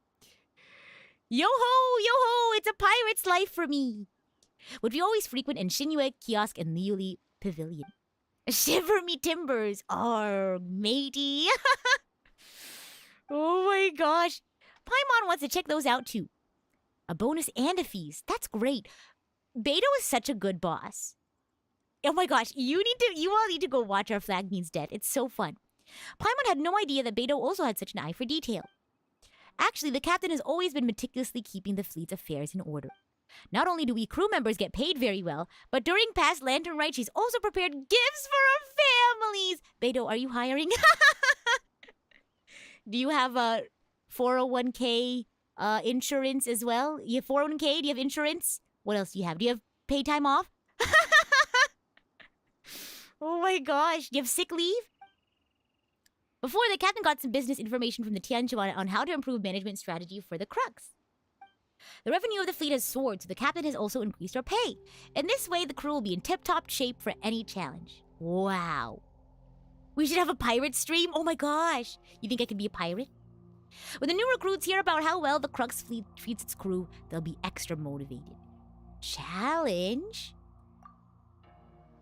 During Lantern Rite, shouldn't everyone be on vacation? You guys seem to be working overtime. That's why they're getting paid for overtime. And I'm so glad that Beto is a good boss. I agree. It's not like that, don't worry. The captain has done all the research in advance. Some of the crew were given early leave, while the others were given days off later on. I love how Beto is canonically a good boss. Genshin tier list ranking them by how good of a boss they would be. Thus, everyone gets time off and there will always be someone to man the Alcor. Oh my gosh! Boss of the year. Sea of Thieves stream? Oh my gosh, you think so? I don't think I'm meant for being a pirate. Oh my gosh. I was among the group that got earlier vacation time and I came back to my post completely refreshed. Wow. I'm currently getting ready for my training examination, Vigilance at Sea. Venti #1 boss? He doesn't care at all what you do. Very laissez-faire approach, if you will. Oh my gosh. Vigilant what now? Is this a new recruit? Yup, you guessed it. It always comes back to a Genshin tier list. I think tier lists are so fun. Especially tier lists that have really weird themes. During the past 2 years, the volume of seaborne trade in the Liyue Harbor has been soaring, and many people have joined up as sailors. Sailor Moon. Venti offers no benefits! Oh my gosh! He'd be like a startup boss. They don't have a lot of capital or assets, but he would do his best, right? He would do his best. Oh my gosh. Take me to the high seas is a matter of patience, bravery, and perception. These are highly demanded qualities. Sailors have to be well trained in order to navigate safely. Venti wouldn't believe in offering a 401k plan. Oh my gosh. I feel like if I had to choose, I know me and Ebby already have, I don't know, I feel like D-Look would be a good boss too. Because, I don't know, for those who haven't seen this stream before, when I did a GeoGuessr stream with Ebby, We kind of joked around that if we were both in Genshin together, we would be co-workers at Dawn Winery and we would live in Springvale together. We would be like roommates. And we were like, D-Look would be a good boss. I think D-Look would be up there for a good boss, right? You know, insurance, 401k plan, paid time off. Maybe you get free juice. You can take home a free juice or for some free grapes. Who knows? You get to work outside a lot or inside. I think I would like the fresh air. Speaking of benefits, did you know MiHoYo has a cat daycare? I love that! No way! Oh my gosh, Demon Warrior says I would work under Yanfei. Oh, I agree. I think she would make sure everything's in order. She's also a lawyer, so I feel like she knows, like, workers' rights, right? And she wouldn't want to be, like, you know, in trouble for that. Effie's the ultimate troublemaker. It's okay. She'd make a fun roommate, I think. Oh my gosh. You'd want to help out Noel. Aw, that would be fun. That would be nice. Not that Fetty would be against it, but he'd rather literally anyone else handle the actual business. He's a founder. He's an owner. I mean, that's basically what he did with Mondstadt.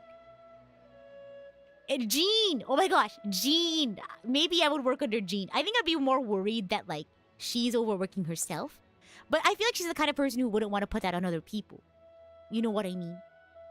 Look at how much Zhongli put the bill on Wangzheng Parlor. Oh my gosh. I know. Earlier I was like, we should do a Genshin best boss tier list. Oh my gosh. Maybe someday. We will do a whole Genshin tier list stream. Oh my gosh. In addition to obtaining the 4 major qualifications and the 5 minor qualifications, with total 9 navigation-related qualifications stipulated by the Ministry of Civil Affairs, 2 years of maritime training and apprenticeship are also required. Hu Tao's up there for good bosses. I can see that. 9 qualifications and 2 more years of training. Holy mackerel! That's so demanding. It's no big deal. After all, it's far better to undergo rigorous training in preparation for work than to go out to sea and encountering an unpleasant surprise unprepared. The Ministry of Civil Affairs organizes most of the training courses. Anyone with a passable knowledge of sailing could coast by them. These subjects aren't too difficult. Of course, some ships will also have to traverse dangerous waters, which will hopefully give them some experience. Oh my gosh, we've been talking for so long, and look, it's become nighttime.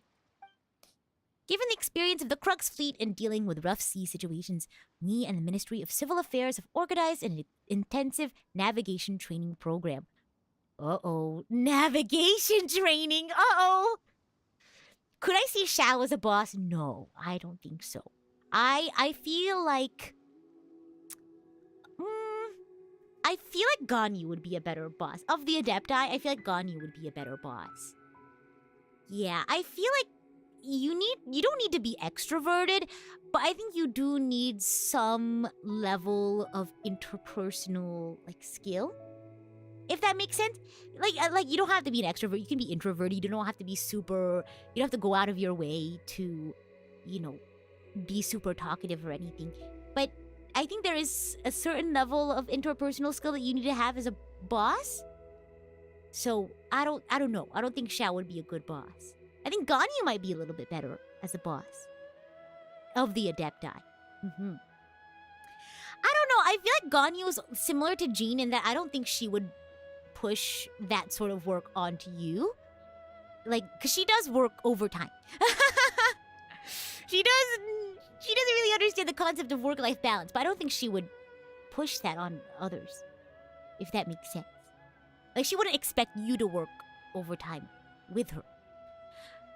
Maybe she wouldn't be opposed if you insisted you would work with her. Like, I think she would fold a lot faster. Like, if she said, no, you don't have to work overtime with me. And you said, no, I will. And then I think she would say, okay, sure. Whereas I think others would be more quick to be like, no, like I said, you're not working overtime, kind of thing. Overtime means overpay. That's true. Oh my gosh. We in the Ministry of Civil Affairs have organized an intensive navigation program. Sailors who pass the training will get a deep sea navigation qualification certificate. Considering I have the best knowledge of the surrounding waters, the captain has tasked me with the planning of this training examination. Uh-oh. Huixing says, you're pretty good with that wave rider. No, I am not. If you don't mind, I would also like you guys to give me some feedback about this test positive or negative. That way, I'll be able to improve it in a timely manner. Well, Paimon wants to see how much skill the crew needs to navigate the high seas. There's a bonus reward, too. It's a win-win for us. Let's give it a try. Such vigor. Then I'll mark you guys down for the Vigilance at Sea examination. Please do your best. What would Amber be?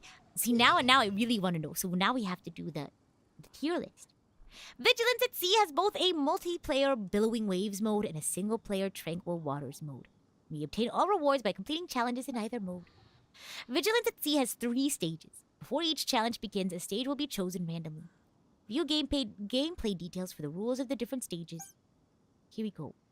The Wave Rider will not be able to use its heavy cannon when the challenge begins. Oh, okay. You will gain random techniques by collecting prop lamps in each stage. Make use of these techniques to smoothly sail through the challenge. HP, durability. This is so much reading. I'm a learn by doing sort of woman. The more challenge coins you have at the end of the challenge, the higher your final score will be. Alright, let's jump right in. To the water. Where do we go? Where's the first challenge? It's like a demolition derby? Oh my gosh! Okay, so we'll do one of the boat ones and we'll do one of the other ones. I don't know what the last one is. Behind the scenes. Backstage helpers. Whoa. There's more. Oh yeah, we have to do the quest enders for each of them. Xiao, you need to take your painkillers. Oh my gosh. Those memories. Here we go. So dark. So dark. I know, it's gonna be okay. Here we go. I always get jump scared by his idol voiceover still. Oh my gosh. We'll talk to her at the end. Oh my gosh. Wait, talk to who? Oh, it's her. Okay. I'm sure I could have figured that out. You just click the navigate to quest and it'll be there. I thought you were talking about the other ones. I think I'll do the quest enders for these ones on my own time. Yeah. Here we go. Doop. Hello. Give me my boat. There we go. Oh, I don't know if I want to. I don't want to do this co-op. I'll figure it out first. I don't want to make a fool of myself in the co-op. Here we go. Show me the Mora. Oh. Fortify after using the skill. Oh no, I didn't get to read. Oh my gosh, my little score. Collect challenge coins. Whoa. Oh, yo. Okay. Whoa. What is that? That's a wave. New challenge coins have appeared. Woohoo! I'm missing some. Oh, well. Oh, boy. Okay, all right. What is that one?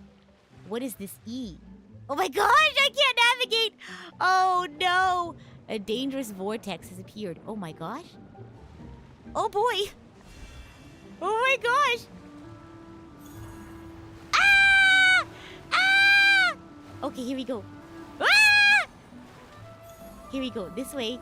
Uh-oh. I can't run into the thingamaboop. Ah! Well, there you go. Wait, hold on. Oh my gosh.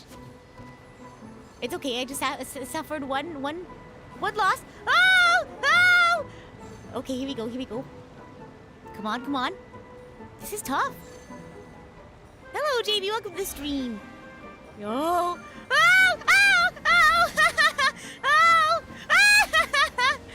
Oh my gosh! Oh boy! Oh gosh! Oh yeah. 680. I don't know if that's good or not. That was fun. Oh my gosh. Let's see. Event details. Let's see how badly I did. Hey! Whoa! We got one box. That's okay. Oh my gosh, how fun. Okay, let's do behind the scenes then. We'll do one of behind the scenes. The damned will sooner die again than... And then we'll go ahead and do, we'll pull for I'll Hate Them after this one. Here we go. I'll probably do co-op in my free time. And then I think maybe sometime next week we'll also play more Genshin. Whoa. I'm glad my frantic laughter is something you all look forward to. Oh my gosh. Here we go. Big gold coins remind you of the Mario Bros. Oh my gosh. How fun. Hello, Song. Welcome to the stream. Oh wait, oh my god. I did another one. It's okay. I need to go talk to the lady. Oh my gosh. Oh, Shiny, thank you so much for the friendly reminder. Was that it? Oh wait, I think I navigated to something else. Silly, silly Rita. I need to go here. How silly am I? Here we go. Here we go. Good luck on the weapon banner bio. Oh my gosh. I think I only have 2 of the, like, weapon specific. Oh, wrong way. I pulled 2 of the character specific weapons. I think. Oh yeah, we need to look through my inventory to see if all the fun memories I have. Hello. You've been blessed by Cyber Angel luck. I hope I still have some to share with you. Because I'm pretty low on luck, so you can take the luck, though. I already got my higher constellation Shao, so I don't need it. Zhao Jin? Did this area get cleared? I think it should have been cleared already. Ah, what a headache. You're the traveler. Oh, my apologies, I was too busy. I didn't even notice you. What are you so busy with? So it's like this. For this year's Lantern Rite Festival, we of the Liyue Harbor Adventurers Guild have been dispatched by the Ministry of Civil Affairs to help with some tertiary tasks. The Millelith are primarily responsible for patrolling the city and other key areas. We, on the other hand, get to go out and clear out some monsters, along with those good-for-nothing bandits, too. Speaking of which, you're a registered adventurer as well, aren't you? I've heard plenty about your exploits. Exploits? What would you call them, exploits? If you want, you can help us out too. What do you say? Isn't it supposed to be the holidays? Hey, I gotta help them out where I can. Oh my gosh. Well, since we are helping the ministry during a holiday, they're providing additional compensation for our efforts. Holiday pay, oh my gosh. So, should any adventurers be willing to take on these commissions, they'll be able to collect more rewards upon completing their tasks. Then show me what needs to be done. All right, I knew you wouldn't just stay idle. I'll be sure to mark down all the locations that were already confirmed by the guild. Also, please take this mini launch tube. Should you accept one of the commissions, remember to launch some fireworks after you clear out an area. After you launch the fireworks, we will send someone to designate the area as cleared.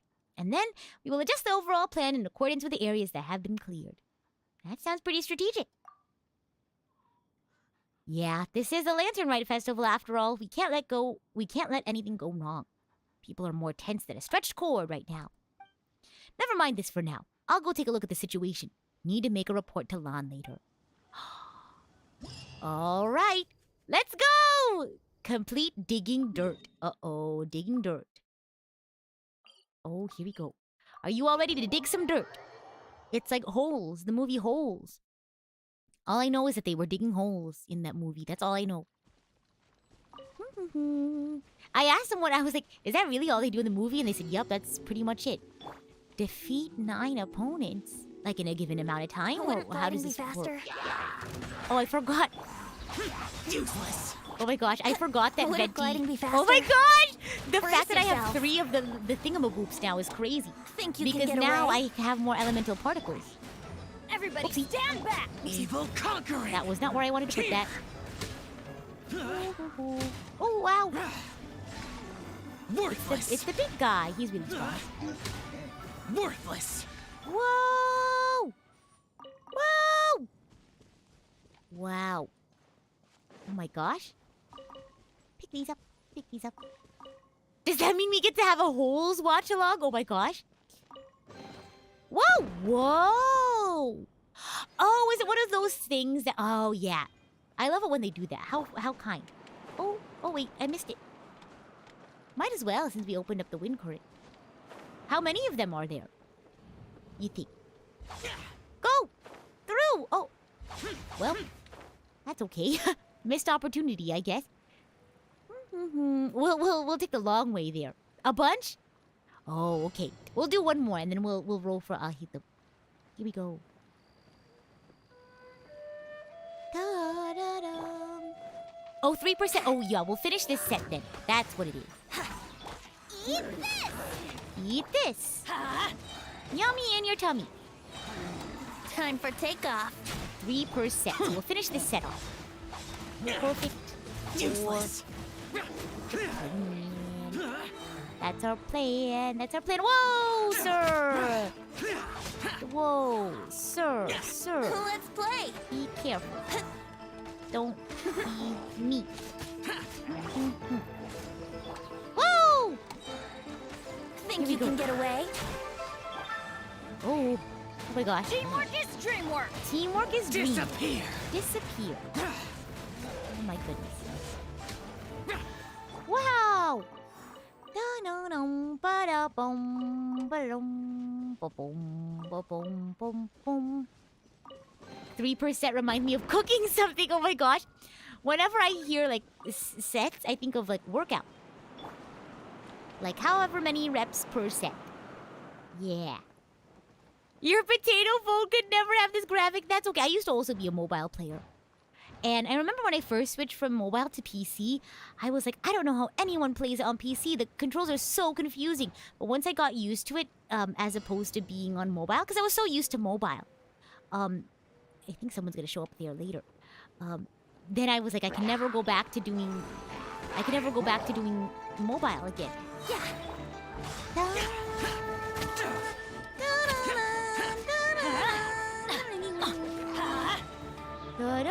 Time for takeoff. Everybody stand back. Lament. Worthless. Cheer. Do you like my singing? I got distracted. Oh my gosh.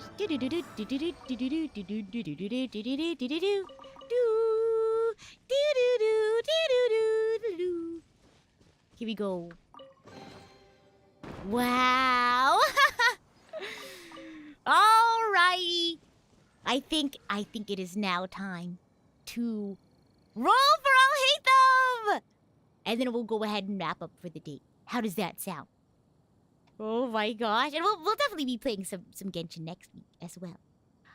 But now is the time to seize the day. And for those who haven't seen, we just recently got Xiao. So our luck may not be super great. Yeah, where was it? Somewhere. Yeah. Very recently did we get Xiao. So we'll see. Why not?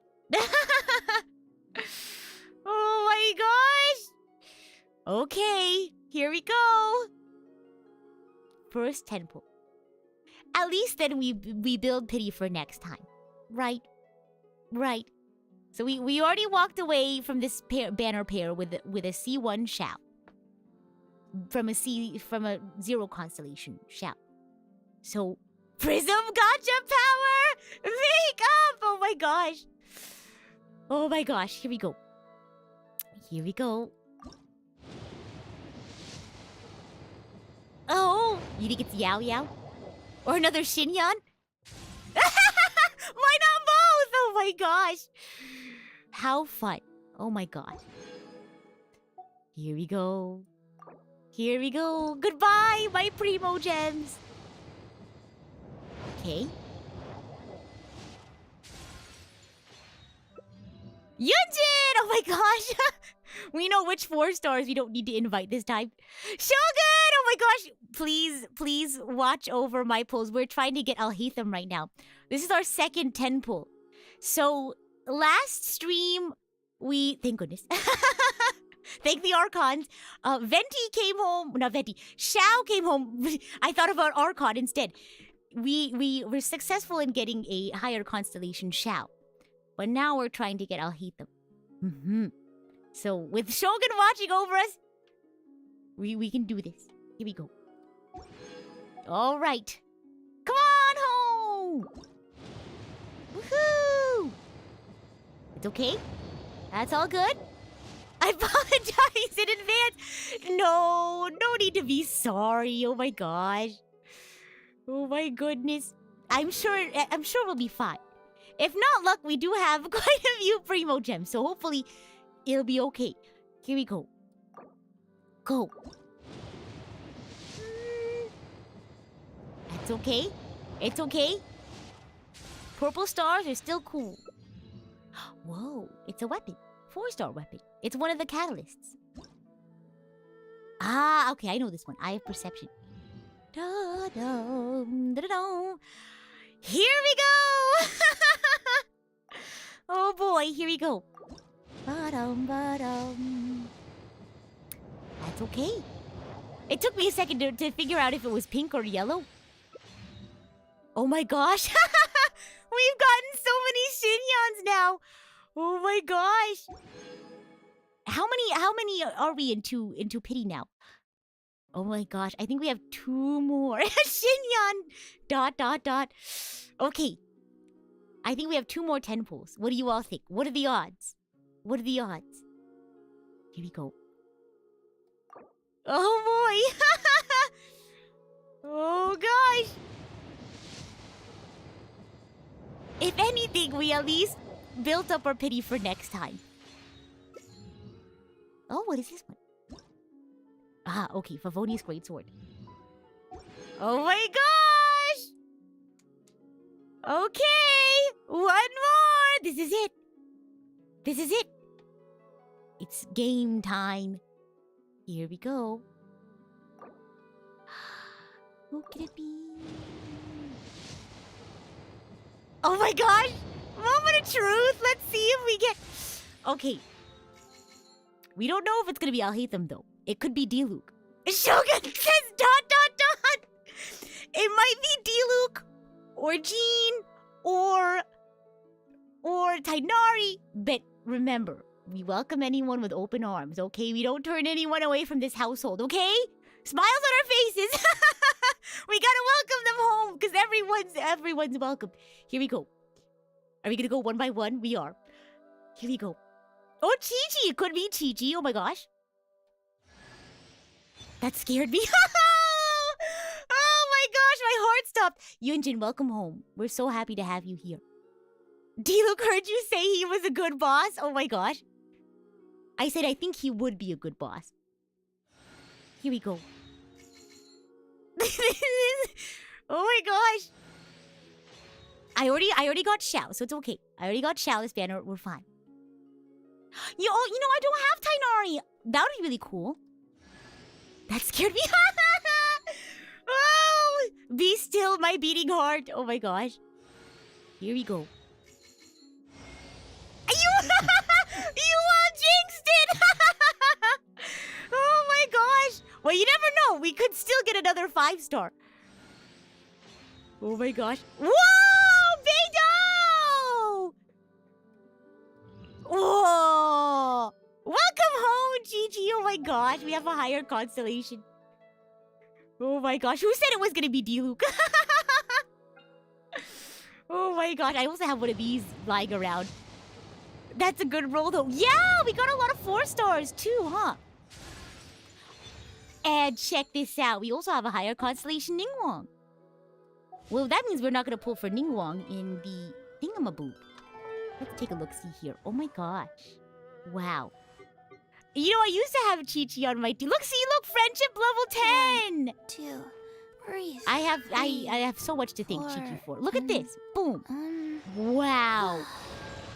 Back when I was a Razor main, my team was Razor, Mona, Xingqiu, and Chi-Chi. Yeah, Chi-Chi has saved me from death many times. Oh my gosh. Let's see. Ningguang. Shock effect. Mass effect.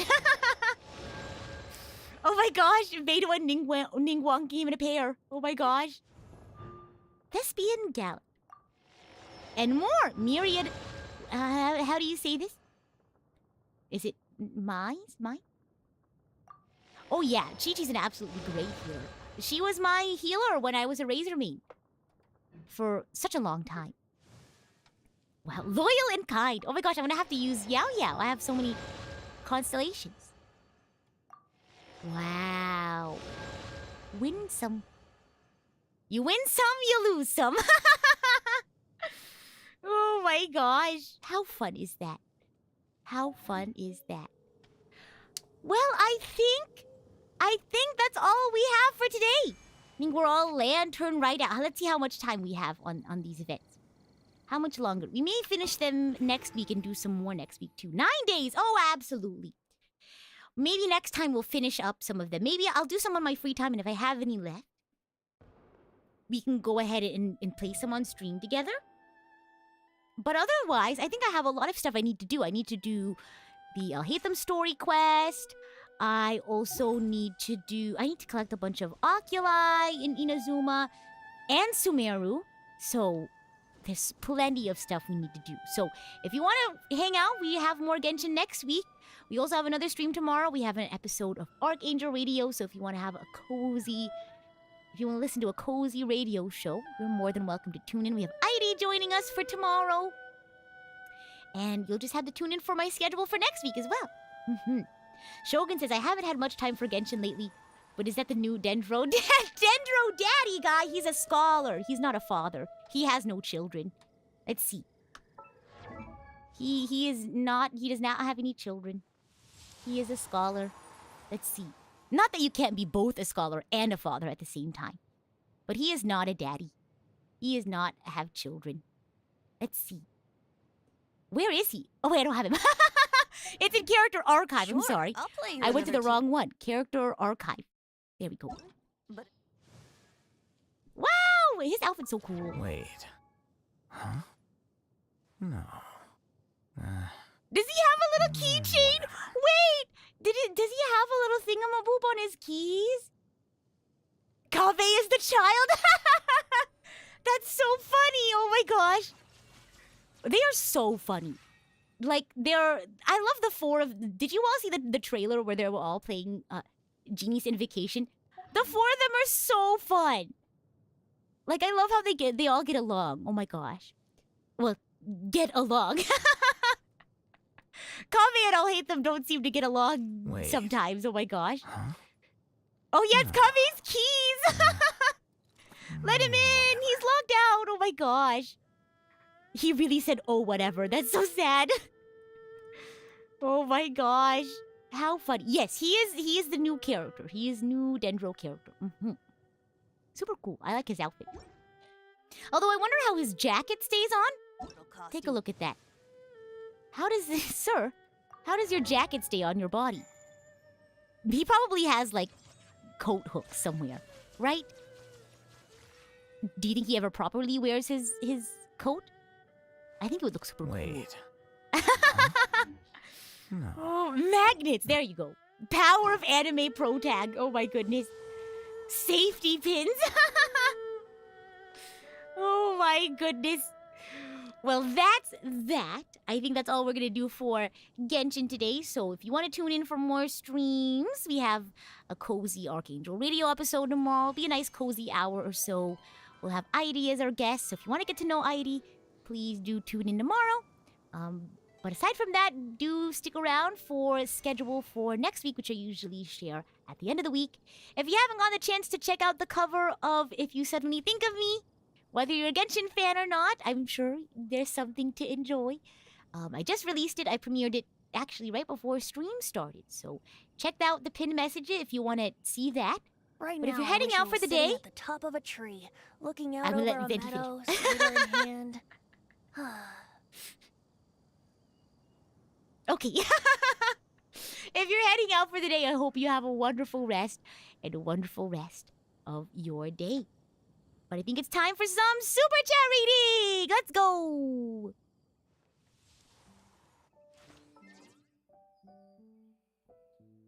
Hello.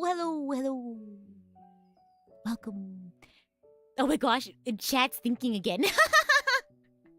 Let me quit my game while I get ready. Let me get my Super Chat reader up. Give chat a chance to catch up. Thanks for the live, of course! Thank you for joining me. I always have so much fun with you all. Select OK. No, don't log out. Just exit the game. There we go. Oh my gosh. It's a beautiful song. I'm glad you all think so. Do you all have a favorite part of the video? I really liked... because I was very inspired by Ditto.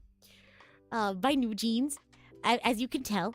And I wanted to do something nostalgic, so I went for that, like, VHS sort of,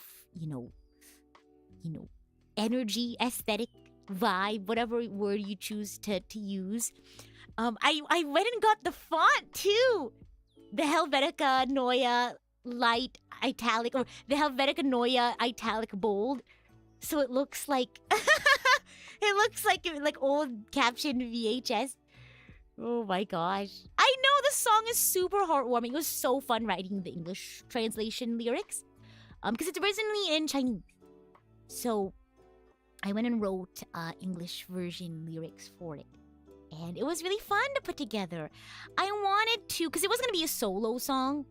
I was just going to sing it by myself. But I still wanted to capture the spirit of like the different archons. I think my favorite, let me pull up the lyrics so I can talk about my favorite parts. I think my favorite part was the chorus. Because the original lyrics directly translate as spread your hands in front of you and fold the middle 3 fingers. Turn it towards the ear to hint you'd like to come see me more often. So it's like you're making the sound of a phone, right? So if you take your hand, put your hand out in front of you, and then fold the middle 3, and it looks like you're making like the phone symbol, hand sign. So it's like turn it towards the ear to hint that you'd like that hint to you to come see me more often. Tell me about your interesting stories and joys. I won't be annoyed. I only want to hear your happiness. So there's also another thing about hands as well in the other chorus. That's the second part of the chorus. The first one was spread your hands in front of you and fold the 4 front fingers. Repeat it 3 times to hint to you to come see me more often. And it's the motion that you make with your hands. It's come on over, like that one. So I wanted to keep the whole like hand thing and like, sending a message. So the first chorus is I wave my hands in front of me so I can catch your eye. Hope that you can get the message that I want you to come by. And then the second one was about making a phone hand sign. So I wrote, I turn my hand into a phone and put it to my ear. Hope that you can get the message that it's you I want to hear. Isn't that so fun? Oh my god. I think that's my favorite part of the lyric writing. And bye, Michael. Thanks for stopping by. And I'm glad you all had a lovely time today. Happy Lantern Rite! Lantern Rite's still not over, so we still have plenty more days to say Happy Lantern Rite to each other. Isn't that so fun? What else? Other fun stuff. Also the ending chorus too. From the icy mountains to the warmth of ocean's blue, for the times you think of me, sing this song and I'll be with you. I think the direct translation is, whether it's on the other side of the mountain or a foreign port, if you suddenly think of me, just hum this song gently. Yeah, and because you have to think of if you suddenly think of me. So I wrote that as, for the times you think of me, sing this song and I'll be with you. Spoken word was really fun because it was a lot closer to the direct translation. Because I didn't really need to rhyme or anything. I just had to talk. Let's see. Oh my gosh, when I was writing Nahira's part, because in the game she makes like the fun like poop joke. She makes the poopy joke or something. And so I was like, I want it to have like a more serious, nostalgic feel, but I wanted to keep the joke. I wanted to reference the joke. So I put, it hurts to keep it all in, right? It's not good to bottle things in. It hurts to keep it all in, I'll help you somehow. Just take a breath with me and flush it all away now. So, the flush it all away was the reference to her poopy joke. Oh my gosh. I like how you did a self-insert. I wasn't originally going to draw myself, but there was a couple of empty spots in the movie, and I thought, what am I going to put in there? And I figured since I'm singing the song, it would probably be a good idea to throw myself in there at some point. Yeah. So it was a very last-minute decision, so I gave myself a pretty simple outfit, but I think it's nice. It kind of reminds me, now that I think about it, it's very much like the New Jeans Ditto lore.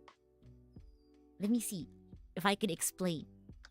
So in the new, if you haven't seen Ditto, there's a side A and there's side B. And gosh, let me see. Oh my gosh, there's a lot to it. And I think between the 2 videos, you'll see New Jeans, which is the girl group, and they're like doing just random things. Like they're going to school, hanging out, things like that. Just really casual stuff. And they have a friend who is filming them. And like VHS, with a VHS camera. And, whether they're doing dance practice or it's just during the day, I forgot the name of the person. I guess I should. Oh, Hisu. Hisu is the name of the girl who's like filming them in the VHS. And it's really crazy because for their marketing, that girl in the music video, her name, I don't know what her full name is, but they gave her own YouTube channel. And all of the VHS videos that she filmed of them, they posted with like dates on them, like timestamps, to make it like look as if she was a real person, which I think is a crazy marketing scheme. So they have like in K-pop they do like dance practices, and usually they post that on their official channel, and it's filmed in a dance room, and the lighting's really nice, and they have cute outfits. But for one of their dance practices, they filmed like on an old VHS tape thingamaboop. The aspect ratio was like 1:1 or 3:4, and they posted it on this YouTube channel. There's no like profile picture or anything. It's just the girl's name, and a bunch of people were like, wow, I wouldn't have expected to find this YouTube channel through their dance practice video. And it's such a clever marketing campaign. Let me see. Here we go. Ban Hisu YouTube channel. And if you go there, it's literally just a bunch of like VHS videos. And this is, I just think it's such a clever idea. And the YouTube channel is as if they were the girl in the video. And it's just a bunch of like B-roll from the music video and their dance practice, which is so clever. But there's a whole lore behind the music video as well. It's so cool. It says, I won't read the whole thing. You all can search up Ditto lore, because the song name is Ditto. It says, Ditto has a solid grasp of nostalgia and sentimentality, loneliness, and coming of age, and what it felt like to grow up in that strange transitory period between the late 90s and early 2000s. Wow, that is so cool. Wow. It continues on. I promise I won't read the whole thing. It says, it's been so weirdly cool to see a Gen Z group embody the millennial sensibility of this era and see bits and pieces of childhood thoughts through this creative direction. Wow. Here it is. This video represents perfectly the relationship between the audience and the idol. And then I read this whole, I guess, explanation on it. And it's so fascinating. The group is called New Jeans, and the song is called Ditto. But it's such a powerful song. It's such a powerful song, and they convey this idea in a very like beautiful and sentimental way. And I highly suggest you go watch the videos. It's a side A and a side B, and you read about this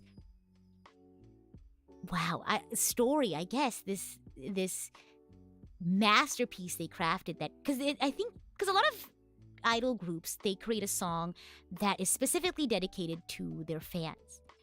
But this was such an interesting way on that one, because they had this conversation about the relationship between not just their audience and them as idols, but in general, the relationship between audience and idol. And it's such a fascinating, like, story.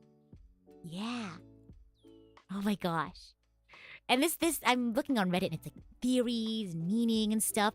And they also have in OMG, their lore videos are just so full of like their lore videos. Their music videos are so full of lore. It's so fascinating. You saw the video several times, didn't connect the dots to YouTube, right?